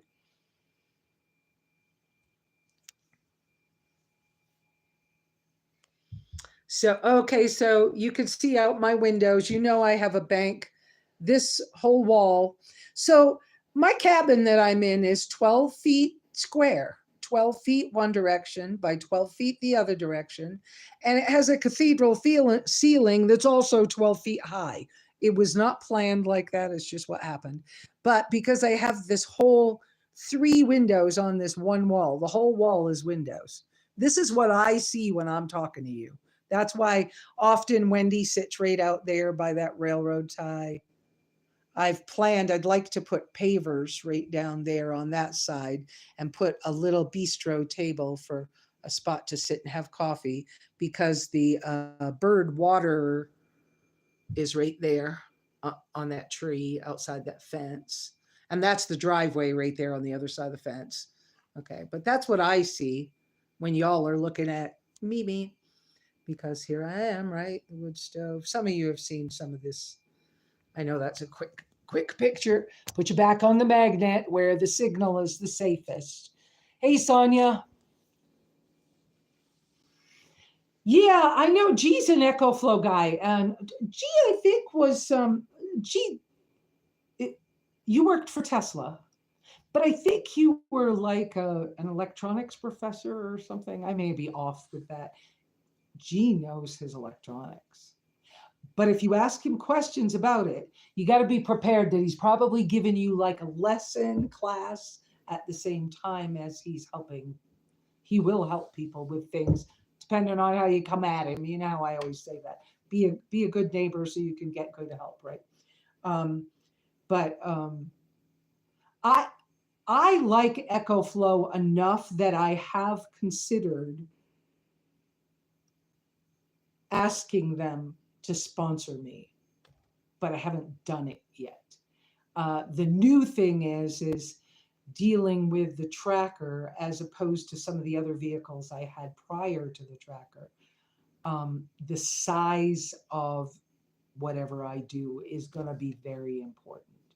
So the Cascadia 4x4 glue-on solar panel thing works well for me because it has one set of wires that just work on keeping your battery and your engine, your drive battery charged, and a whole nother set for your house battery stuff. And so I like that plug and play system stuff like that, but I need to make sure that whatever I'm going to get next for the car fits the space I have. Yes, do that. I just saw G's made the comment, yes, thumbs up. Do that, Lesa asked. Okay, I might. Well, not might. I thought that before I ask, I should check to see if I'm fairly certain that the sizes of their batteries would fit in my rig. Because I really want to make the tracker work well.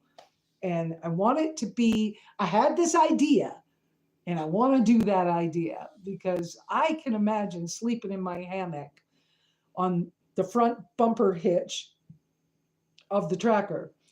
I just want to do that, and I need to get that company to sponsor me as well. I went to them because I'd met them in person, but when they saw my rig, they just went, oh no, no, it's not going to make our product look good. That's why I did that short I did about the hammock stand thing. And but now I think if I go to them again, they had offered me half off the hammock stand, and then they reneged when they saw my vehicle. But by the time I go back to them again, I might be more successful. And I'd like to have Waterport at least give me an affiliate or something. There's a couple companies like that I'm a year away from being switched by Social Security from disability to old age. And when it switches, within like a week, I can start to make money. So the goal is to now get ready for, I got about a year to start working with some people that once it switches, okay, guys, let's take the gloves off. Let's, turn this into something that's more helpful. I mean, I've thought about things like taking a couple of people on a trip to a foreign country because I'm not afraid. And I didn't know when we took that trip to Baja, part of the reason I went with other people, it wasn't about, I had never driven a vehicle in a foreign country. Well, maybe I had driven Mr. Roberts' pickup truck, his old Toyota pickup truck. I probably did drive that. But I didn't take a vehicle. And so my experiences at border crossings were, being in line with the backpack and my passport. And I knew how to do that. And I had one bad experience where I actually played crazy in order to get through the whole thing, right? And thank you, G. G, see, you have that business sense thing that I've always been afraid of. And I think that my afraid of stuff comes from hearing in my childhood from my blue collar worker father, hearing those college educated cutters that are at the job that, can you believe that idiot told me I had to do blah, blah, blah with it because I drew it on the blueprints and you can't do that. Wait a minute. And you can't do that because that doesn't fit there, and that thing will make that other thing not work, or something. I don't know. But so it was always the college educated, wealthy people were the idiots. And and nobody was ever going to get anywhere in life because everybody's holding us down. And so I was kind of raised with that stuff, and it's hard to first understand that that's where your brain got stuck, and then to try to make a change. I don't know how to make that. I mean, okay, but I did have the 1 year that I worked for the 1 year that I worked for, well, I worked for IBM for a number of years, but I was a subcontractor. And so the 1 year that was my best money making year, I worked under a project manager boss who loved me, realized what my skills and my education level and everything else was.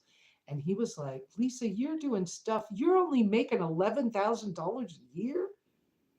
You're running 3 project offices. You need more money. Well, don't worry about it. I got your back. And so he fought for me, and I made $38,997 1 year.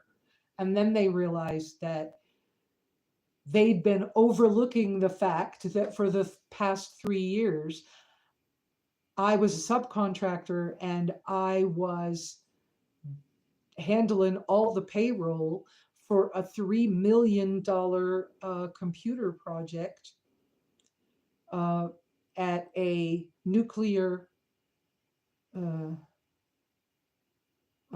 shipyard, a federal shipyard, government shipyard that was for nuclear things.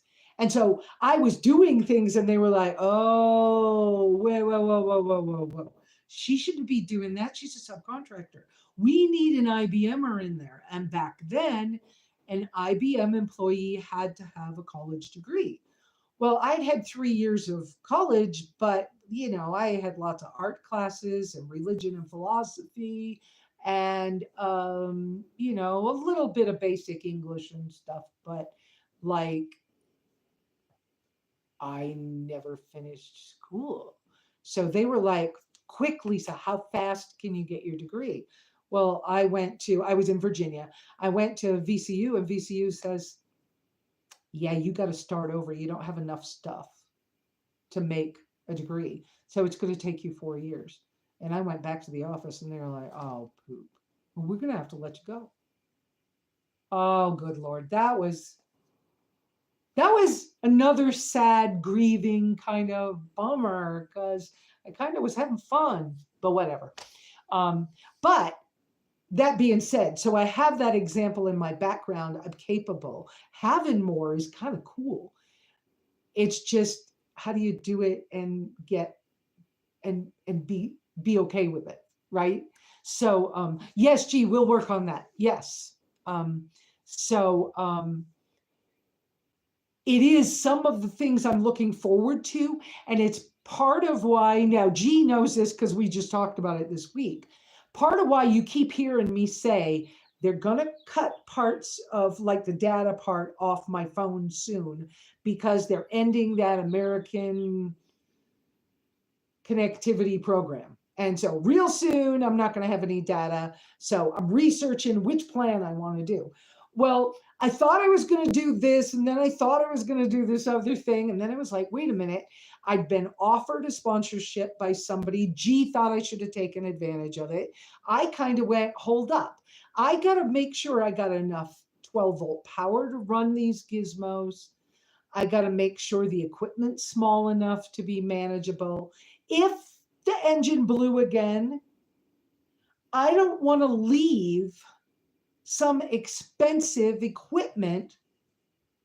For example, I bought Starlink, okay? I couldn't grab my backpack if the engine blew again and get on a plane and come home easily if I've got to bring all the equipment for the Starlink with me, because I'm afraid it's going to get stolen.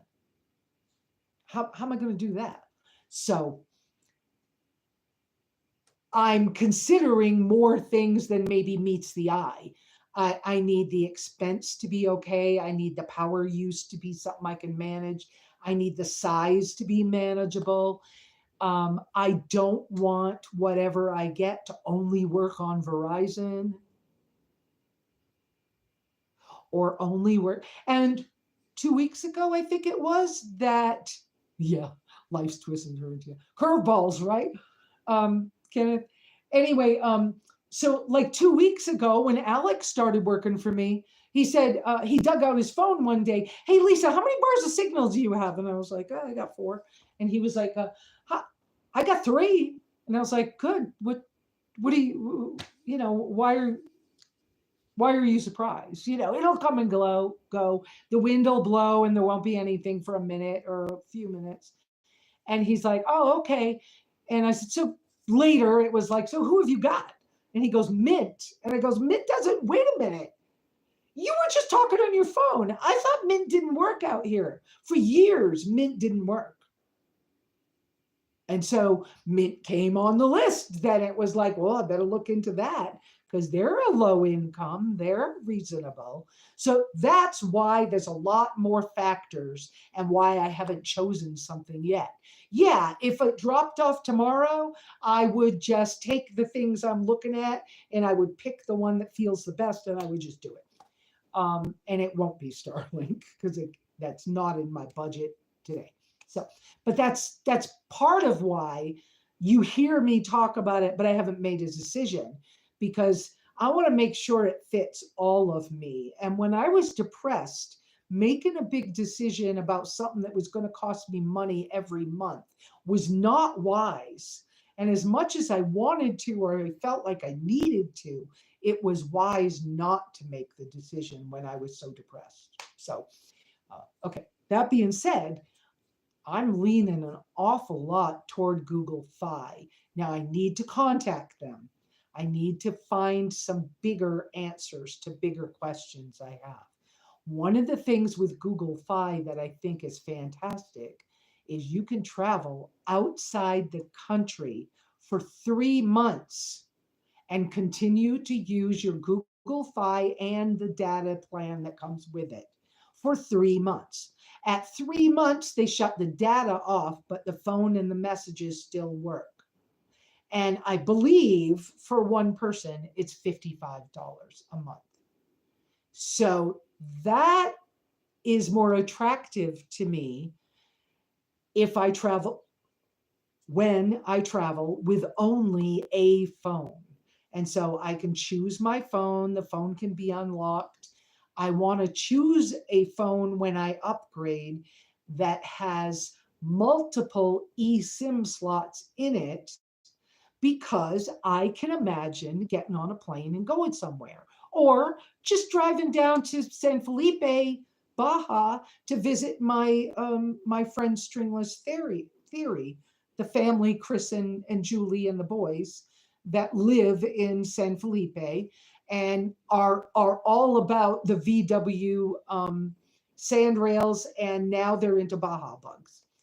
And I met them through Overland Expo, and I actually met them because I got sick at Overland Expo with a piece with I got heat. What's it called? Heat exhaustion. Heat. It's the one where you almost throw up. You're so too hot, overheated, too hot. And I was in the showcase with the tracker, and I was so like, I don't know how I'm going to recover myself from this. I don't know what's wrong with me. But I couldn't keep my shade up because of the wind. So all my tarp systems that I had figured out, that's it. Couldn't keep them up because of the wind, which taught me things about my rig, okay? Which is one of the reasons I love Dag's iDome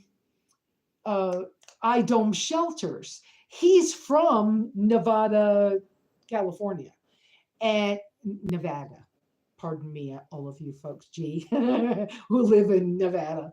Um, he designed those to handle at least 70-mile-an-hour winds. And now they've been proven in a an emergency situation.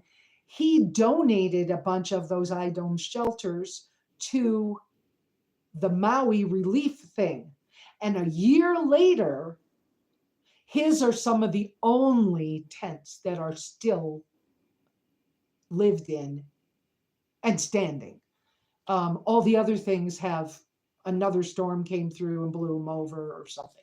And so I really like those, but I can't see a way to carry that on the tracker because the poles folded up are 7 feet long. So it would be like having a kayak or a canoe or a sailboard. It would be like having that on the roof of the tracker. And the only pictures I've seen of things like that, it just doesn't look right proportionately.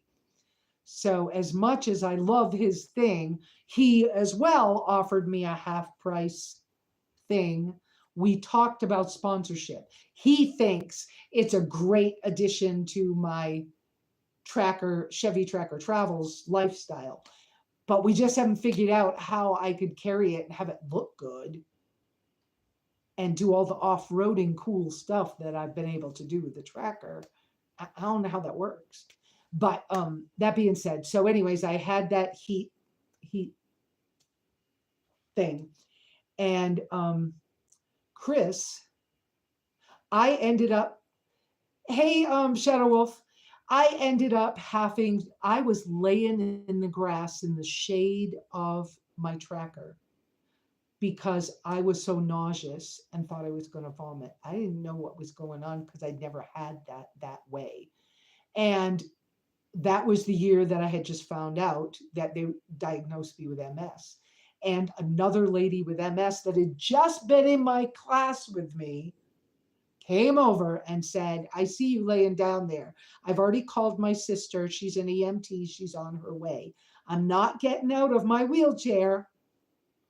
But this is what's happening to you, and this is MS. And you need to get cool quick. And so her sister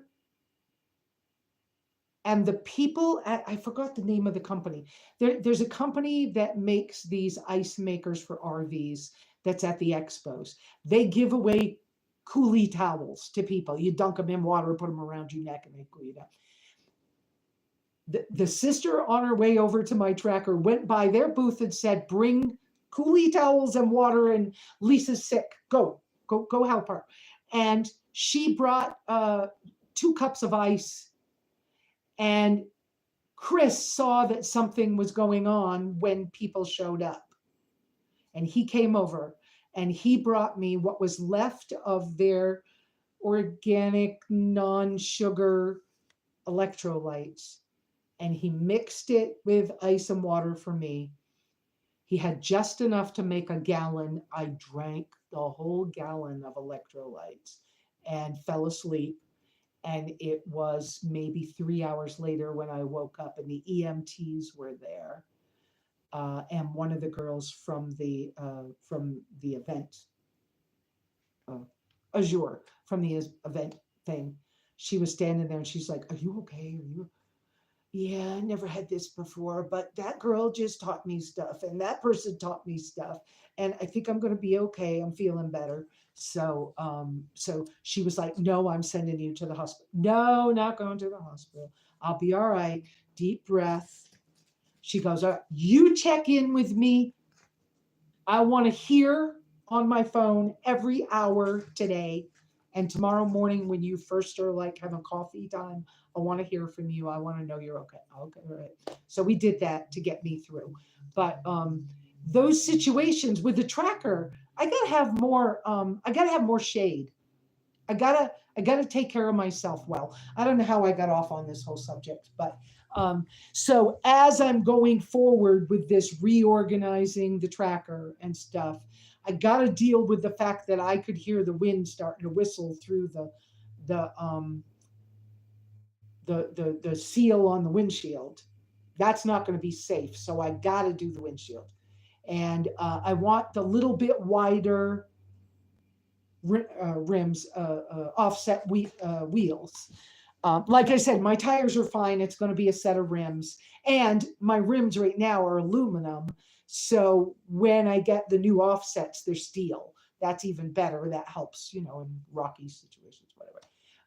And so there's things like that that are going to get kind of readdressed.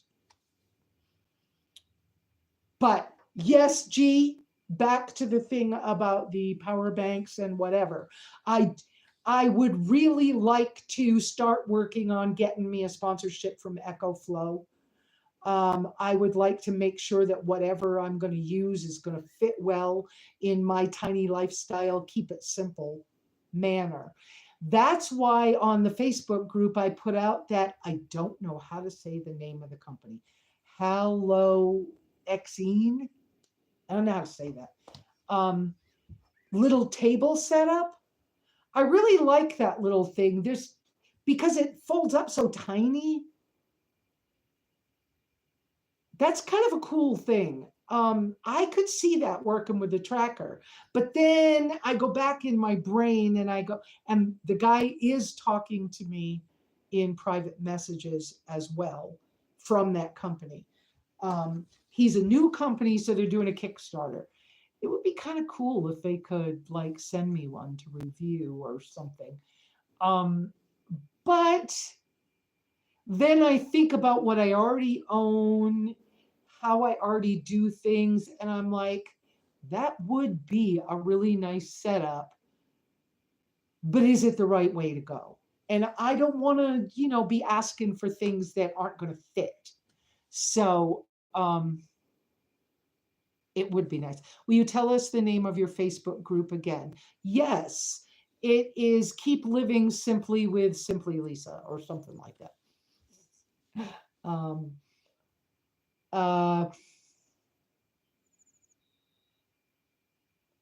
So yeah, EcoFlow, I would kind of like to, Midland radios, and walkie-talkies, but I need to get with my buddy, what's his name? Can't think of his name right now. He has an Overlander podcast. I need to get with him because he was going to hook me up and make sure I got sponsorship with Midland for radios. I already have gotten in with the Go Treads people. I own a set of those. I need to get Go Treads to help me get a different style storage bag for the Go Treads because they put them together in a package in a zippered case, and it's a big square. And in the tracker, that's hard for me to maneuver. If it was two separate small pieces, it would be easier to maneuver in the tracker. So I need to talk to them about that. I need to get with the Adventure Hammock Systems and get sponsorship from them for the hammock stand. I will be able to use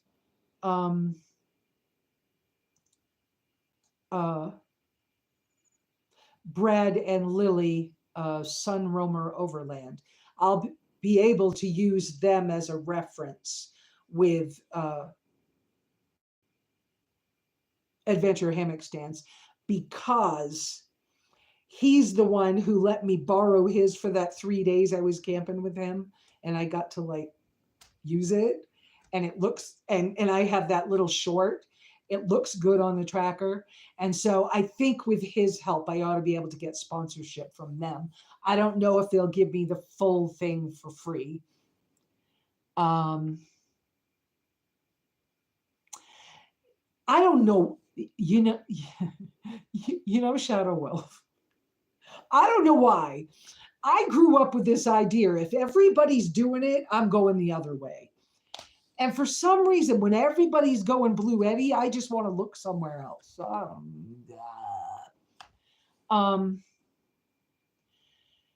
Thank you, Beth. You're so wonderful, Beth. I'm so glad you showed up and became one of my monitors. You're the bomb. I need to get you helping me with some other stuff. I've thought about that too. So that may be coming soon if you're interested. Um, I also, let's see, so the companies, I was thinking about the companies. So Sea to Summit would be kind of nice, but I'm kind of trying to lean away from the silicone stuff. But I love their gear, okay? And I love that they specialize in ultra lightweight. I get that.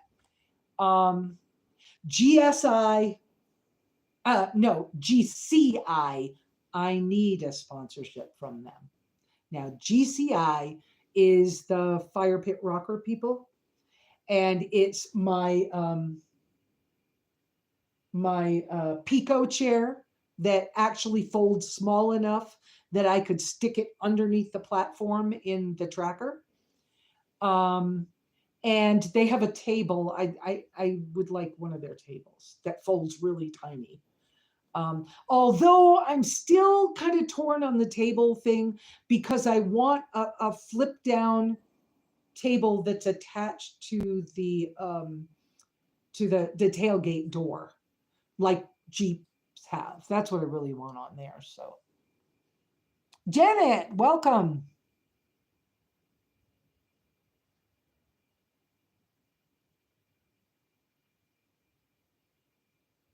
You're a Blue Eddie fan from since they were on Kickstarter. Okay. Um, I mean, if somebody wants to sponsor me, I'm not going to cry. I'm just going to say thank you, help me out.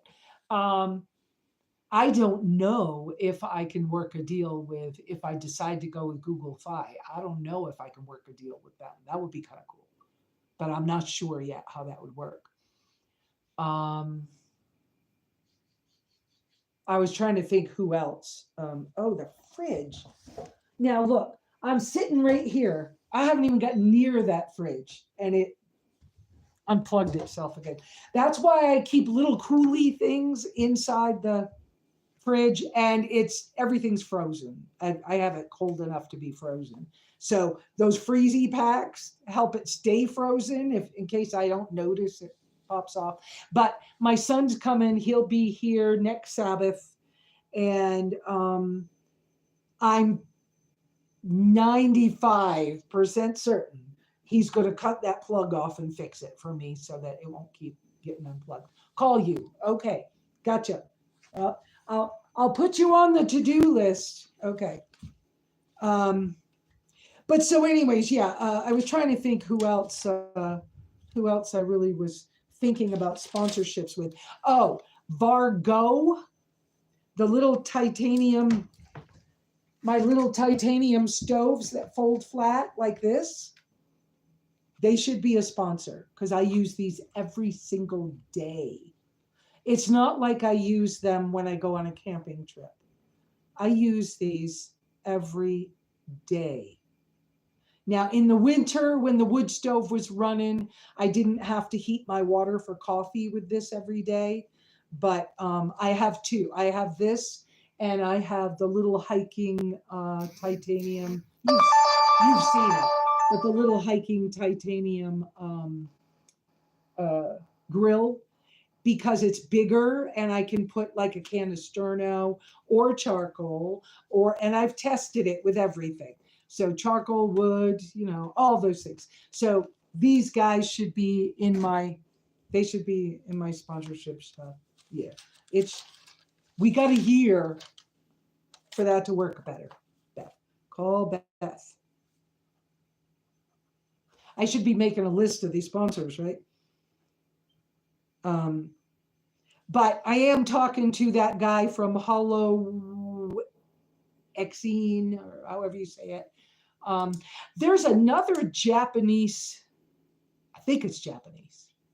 I don't think it's Korean. I think it's Japanese um, camp gear manufacturer. I wish I could get hooked up with them, but I haven't even figured out how to order their little things. But Their stuff is so beautiful and it folds into nothing. And oh, yeah,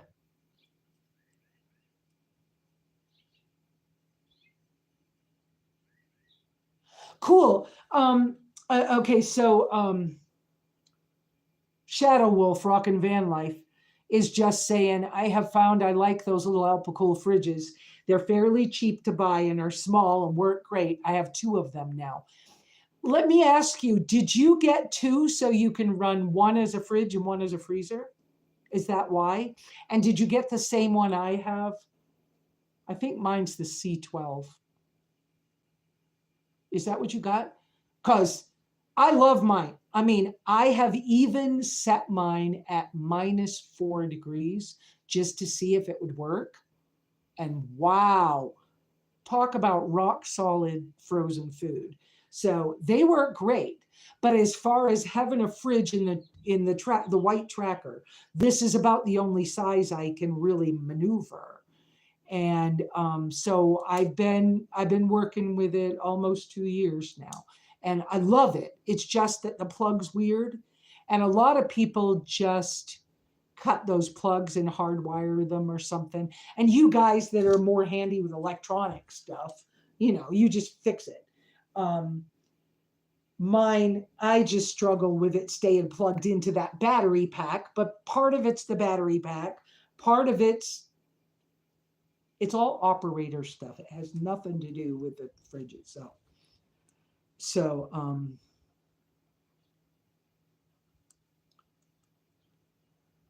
yeah, so I could do more affiliates with other companies because right now I have my Amazon, but I have an influencer store and not just an Amazon affiliate.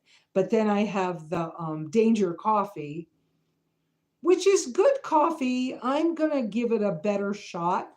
I think what I'm going to do is I'm going to have enough when I finish the coffee I have right now. I just finished Sonia's batch, but when I finish the batch I have right now, I think I'm just going to try like 3 months of that. Oh, that's what I didn't get to talk about yet. I think I'm going to try 3 months of no other kind of coffee but Danger Coffee to see what it does. Because I just learned something about my diet. So let's go there next. Let me go back and check what y'all are saying. Okay, here we are.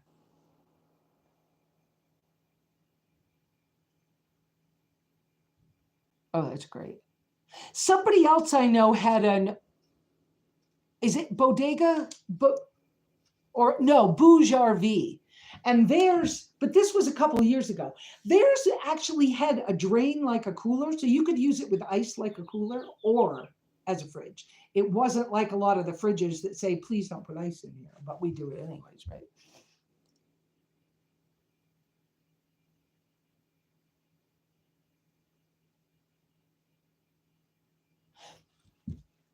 That's wonderful. That's what I figured because I can imagine having two, one running as a fridge and one as a freezer.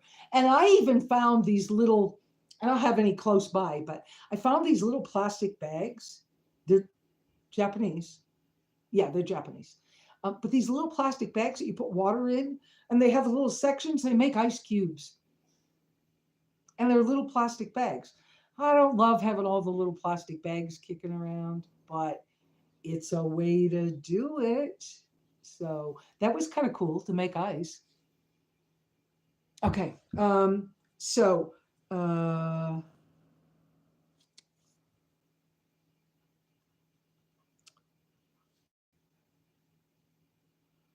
oh, I got to make a note before I forget it. What else am I supposed to remember? Let's see.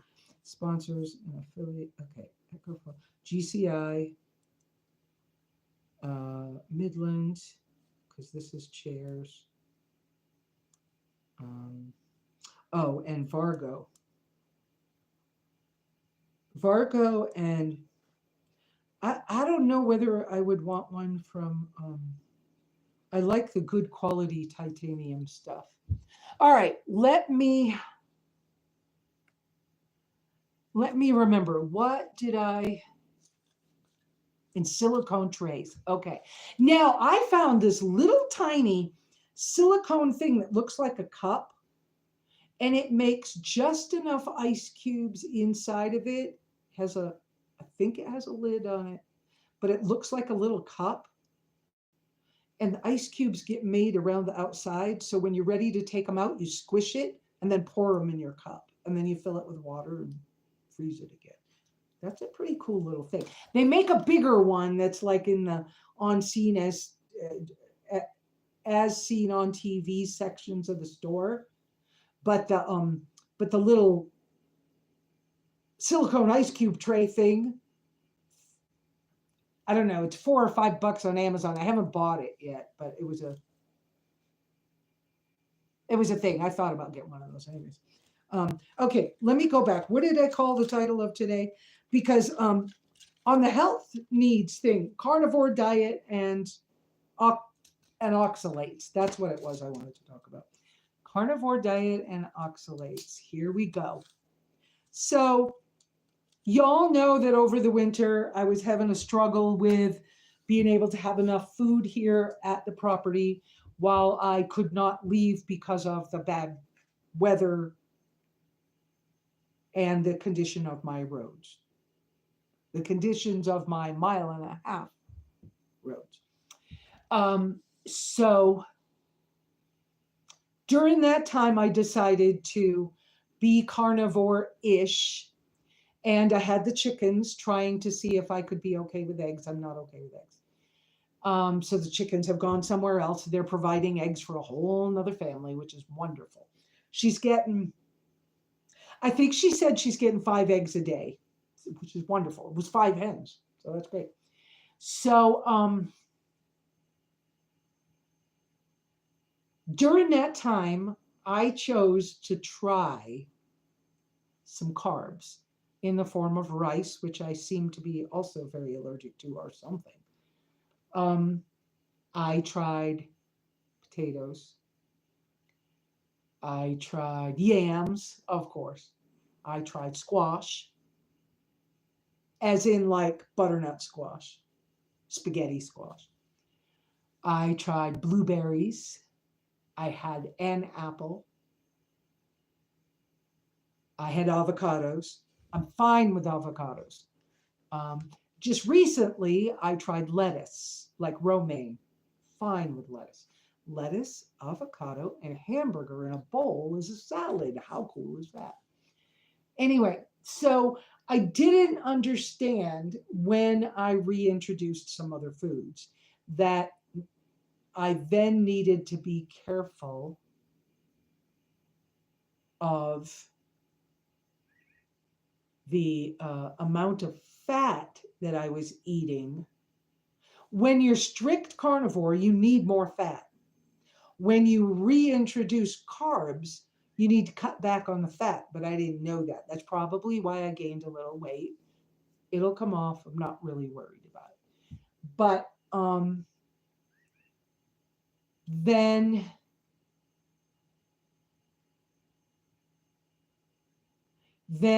the blueberries were so good for a little while. Oh, good Lord. I was just like all about the blueberries. And then the IBS came back. And I was like, oh, no, no, no. Because I've had what, 1.5 years of no IBS. And to have it back, that's so freaking hard. So, yes, Beth, I just saw that. Yeah, absolutely. So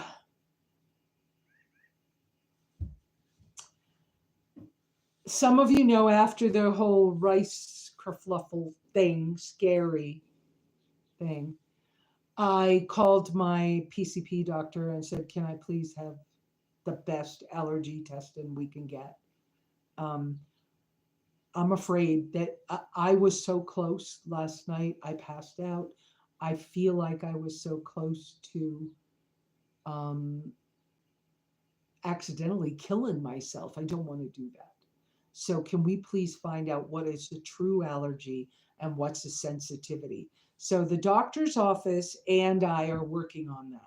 My particular doctor, it's his specialty, my PCP. And so his office in Lakeside, which is out near Sholo, he actually has a assistant out there or technician or something, and she specializes in the allergy stuff as well. She and I talked for almost an hour the other day, and she was like, "Wow, that's a weird one, and that's weird, and let me have a little more conversation with him. I want to schedule you, but I want to do this in a way that's going to make sense." And so we've talked. We're going to talk again tomorrow because I have something new to share with her. And so in the meantime, she asked me to make a list of what do I know I'm allergic to, why, right? And the things I think maybe I am, and the whatever else. And so I was like, okay, all right. And the things I really want to know about. And so I was making that list. And then I watched some health videos on YouTube. And I've bumped into the whole idea of oxalates a number of times with people telling me that on carnivore sites, people telling me that I'm stupid if I think that I really was on strict carnivore for an entire year and I didn't lose any weight and I didn't heal up all my problems, that there was something stupid with me, right? And I'd be like, okay, guys, this is not the right answer. Y'all aren't helping me at all. So I stopped being on the groups and I just was like, I'll just keep trying to figure it out. But honestly, an entire year being carnivore without anything else, nothing, coffee, nothing except for coffee. And I was like, I don't know what's wrong with me. Well, and in between, somebody would say, oh, you're oxalate dumping. And I'd be like, yeah. More buzzwords, more crap, right? More, I don't even want to. Somebody said, just drink black tea. Oh, yeah. And have cramps so bad you think you're having a baby and be in the bathroom for the next 3 weeks from one cup of tea. Oh, hell no. I'm not doing that. What is wrong with you people, right? Oh, you just need to, okay. So I finally just said, forget them, right? So yeah, I'm reading your thing. I'm shaking my head because I read your post, your comment, Shadow Wolf. So, but anyways, for some reason, I was watching Kelly Hogan the other day, and she had, is it Sarah Norton? I think it's Sarah. I think her first name's Sarah. Sally Norton on, who wrote the books about oxalates. And I'm listening to them and I'm going, wait a minute. She's saying that oxalates we've had over the years, that oxalates are one of the things that makes up plants. Okay, like some plants have proteins in them. One of the proteins a lot of people have trouble with is called lectins.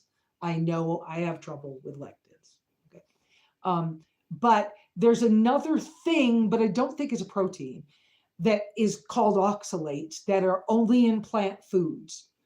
When the plant goes in a human body and then breaks off into its little parts, if it has oxalates, it puts these little tiny shards of glass into your cells. And it actually, in places, it can slice up your cells. It can do weird things. Anyways, it can do weird things. You just old age. Anyway, so I'm listening to her and I'm like, wait a minute. What Sally was saying, I haven't read her book yet. I need to borrow it from the library. I have 2 health books that I really need to borrow. And yeah, exactly. I don't want to pay him either. And I trust my PCP doctor, but we have history. And but I don't trust medical things. Anyway.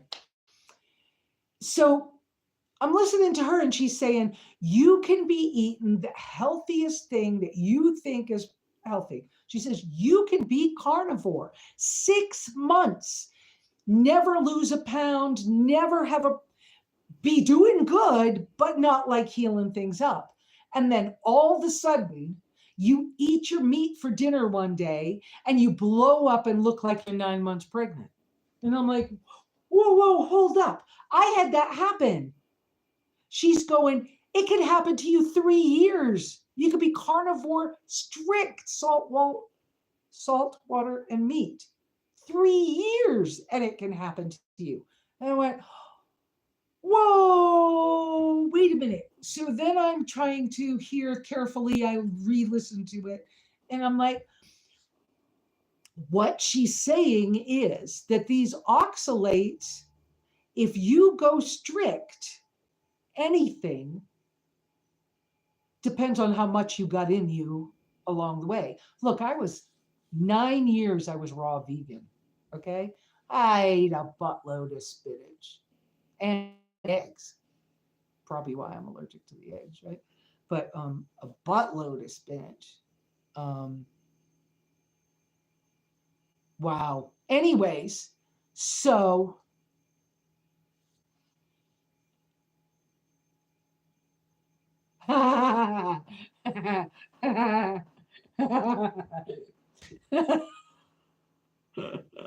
okay, there's a comment. Y'all who rewatch this later, make sure you turn on the comments so you can read them. That was good. That was good.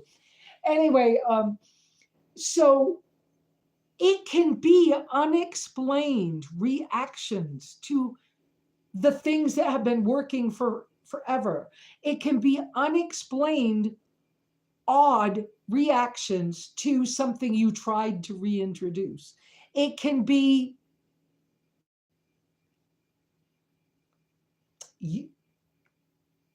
and the best way, evidently, to deal with this is to just go a little bit slower at being healthier so that your body won't shove the oxalates out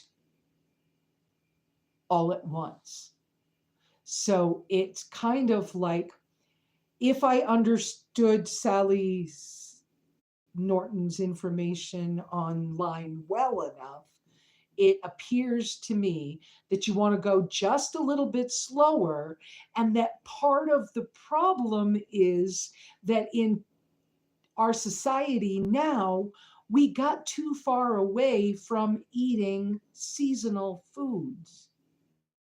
And so you might have had something that had an oxalate because it was in season, but next season you had something that would clean the oxalate out if you were an actual hunter gatherer back in the day.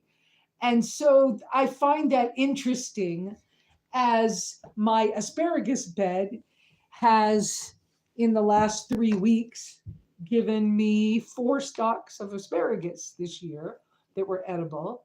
And I chose to just simply say thank you and rinse it, scrub it off, rinse it off, and eat it standing right there at the asparagus bed. And it was a different experience with asparagus than I've had in a long time. And the fact that my hands planted those asparagus bulbs or tubers, when my hand touches the thing that I'm planting, then the plant can read my energy and say, oh, this body that's putting us in the ground needs XYZ. Let's make sure they get it. You put it in the ground. When you pick it, you get, it's a theory that's out there that I believe in. And then you eat it in its season when it's ready. I find that interesting. So, anyways, so I need to read more on the oxalate thing because I think the fact that I just came up on this through Kelly Hogan's thing and Sally Norton. I knew about Sally Norton's book, but I haven't read it. I didn't think it applied to me in any way, but now I'm thinking maybe it does. And I find it interesting that in the last little bit, I found out that I don't have any trouble eating romaine lettuce. And so Sally has a very short list of low to no oxalate things, vegetables that are preferred to help you be healthier. Okay, not just vegetables. So in the nourishing food list, okay, the very first number one, and I got a story on this one too, but the number one nourishing food is bone broth. And she said, don't put the salt in it when you're cooking it, and put the salt in when you're going to use it. And you can use bay leaf or not use bay leaf in it, depending on you. But bone broth, meat stock, chicken bone broth, and seafood broth. Boy, that village I lived in Costa Rica, and that little 85-year-old woman that I couldn't understand, who was like, what's wrong with the gringa? Tell her no more fresh. And she was like, don't you eat any more raw food. She was the one who put me on bone broth first. And she went and picked me sour orange leaves to take a bath with. And she taught me how to get better. And then she said, that man that you've been hanging out with, he's not good for you. Get rid of him. And I did eventually, but it was kind of real weird. I don't have to tell you all those details, but yeah. And mommy, every Friday, if they didn't have money, the fish man came around. She would pay $1.50 for whatever fish bones the fish guy would sell. And she would just boil fish bones and salt and culantro, not cilantro, but culantro, which is culantro de vaca. I forgot what we call it in the United States. Bonnie plant, I think is what it's called in the United States. It's a wild cilantro herb.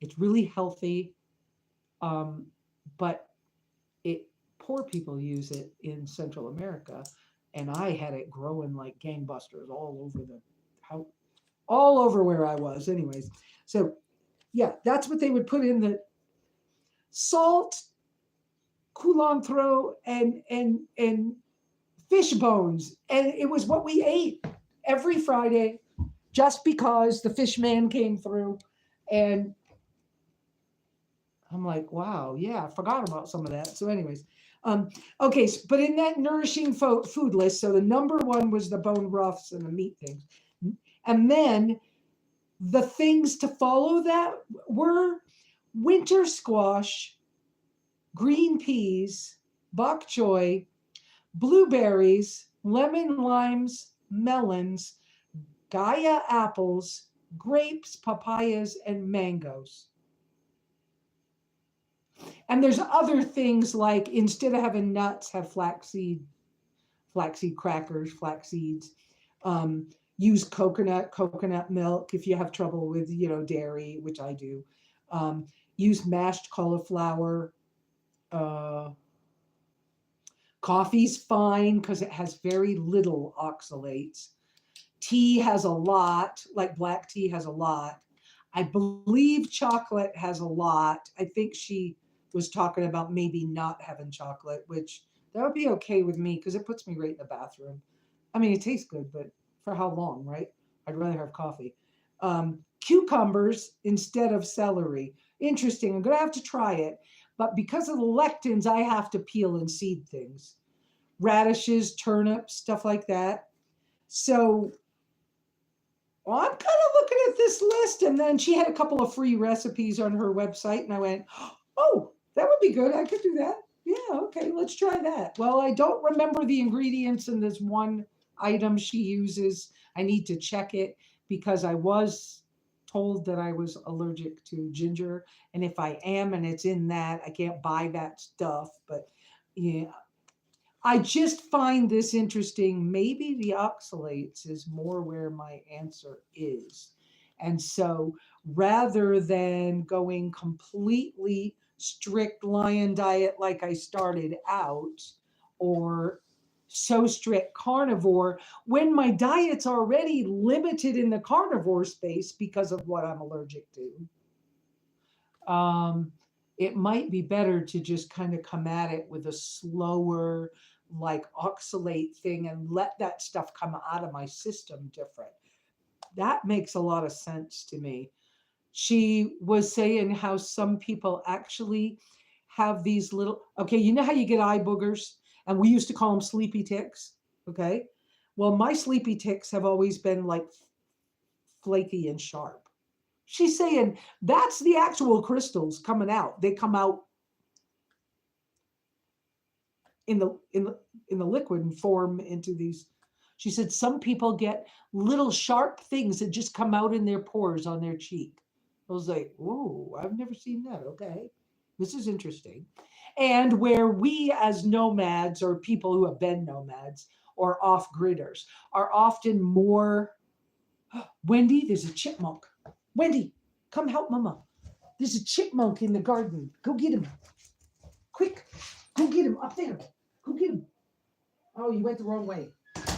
She hasn't figured out when I point. She hasn't figured out which way I'm pointing yet.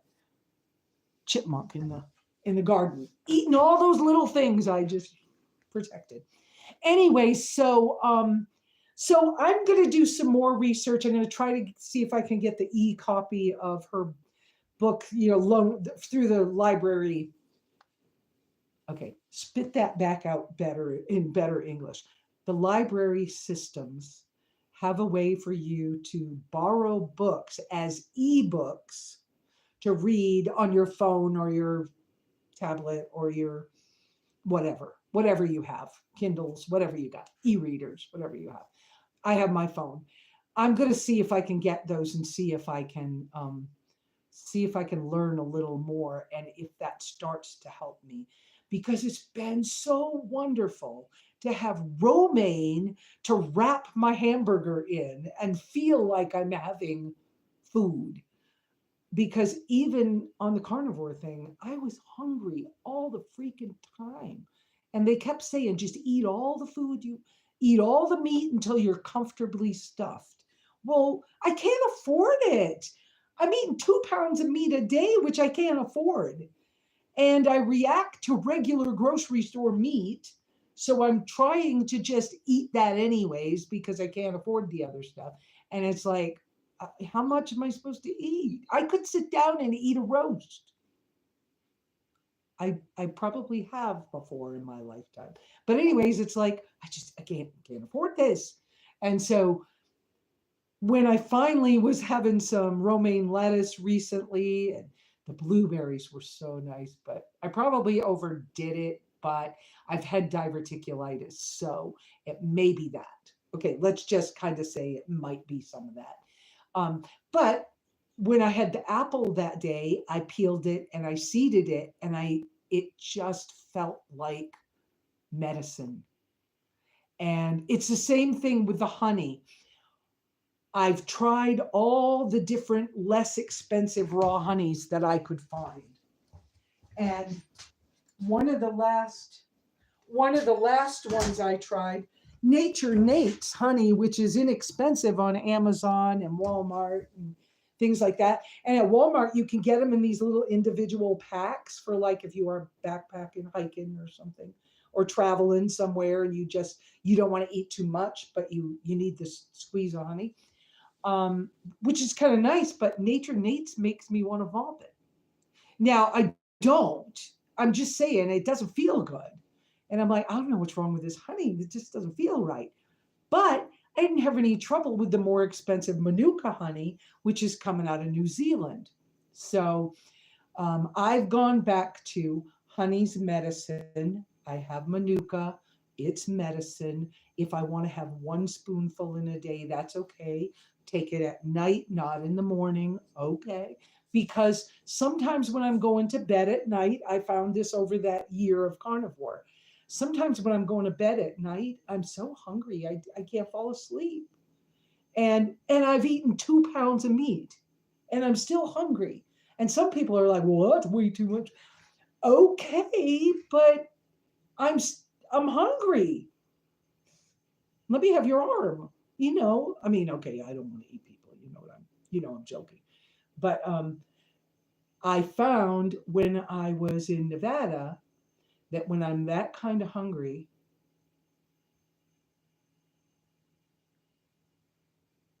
I just saw something out the window.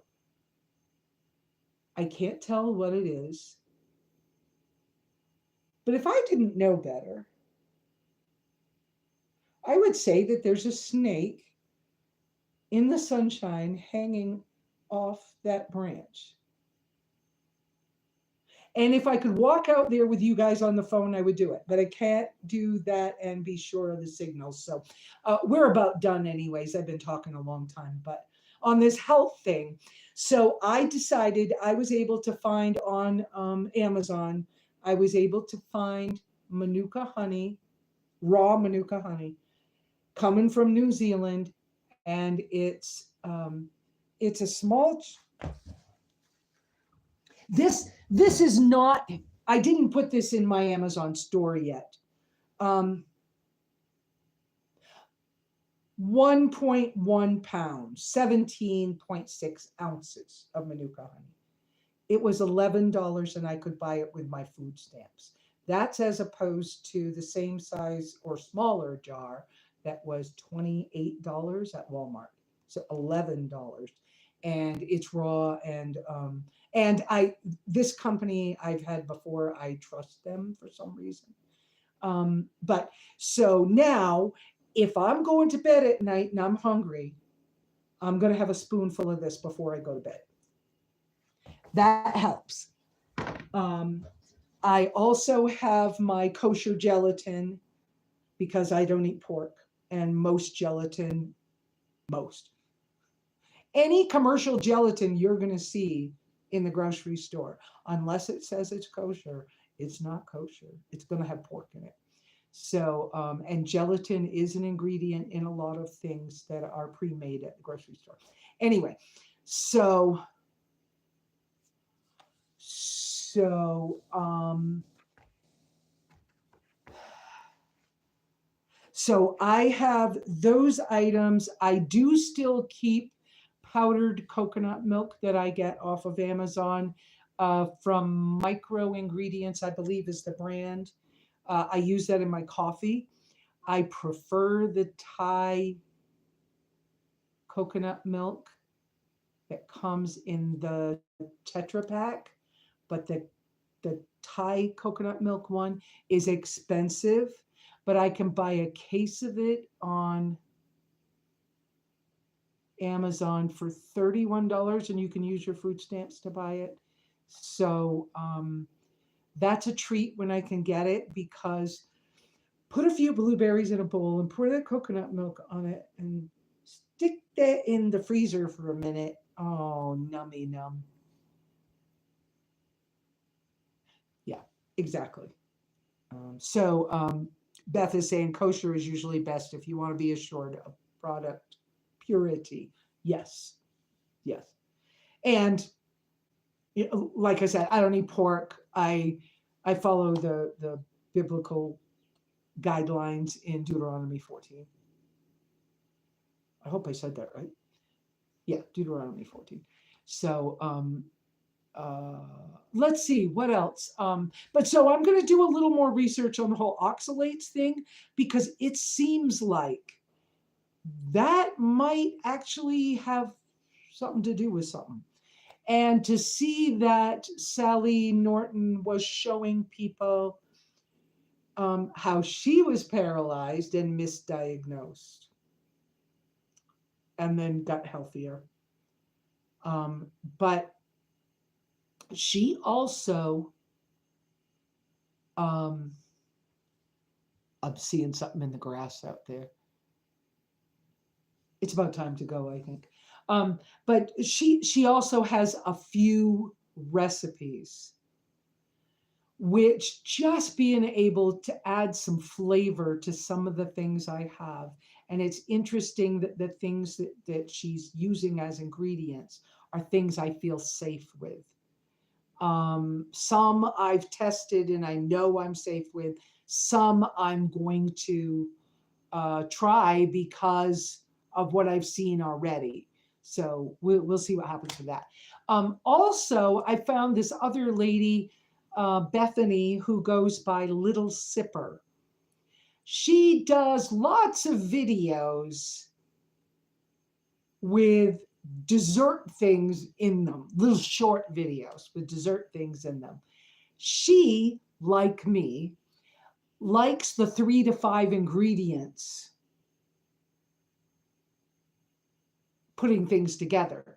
She also, like me, had some serious health issues, almost died. She was in a coma.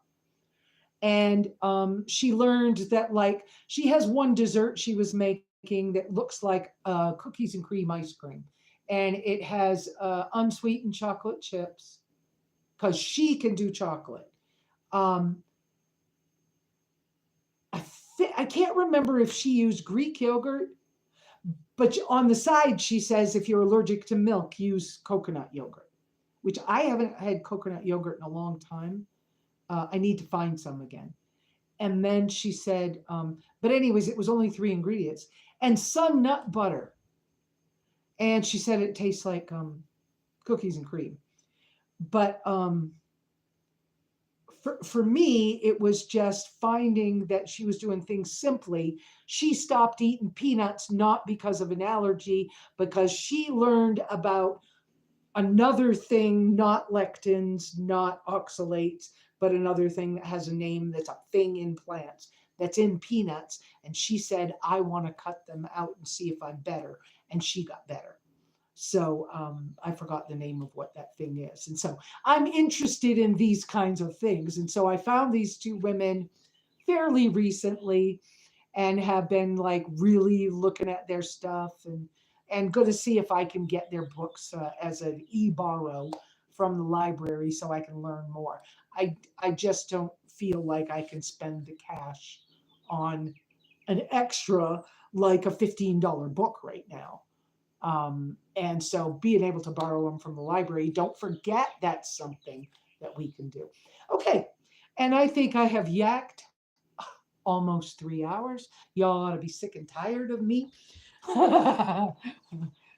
It's okay if you're not sick and tired of me, but I'm getting tired and I'm going to want a drink and then I'm going to probably want some lunch because I'm starting to get hungry. But you guys have been great today. Thank you for being here. I have thoughts about maybe switching this over to being a podcast. I don't know. I also am starting to consider, I've been doing a weekly Wednesday update on Facebook for a long time and it's written.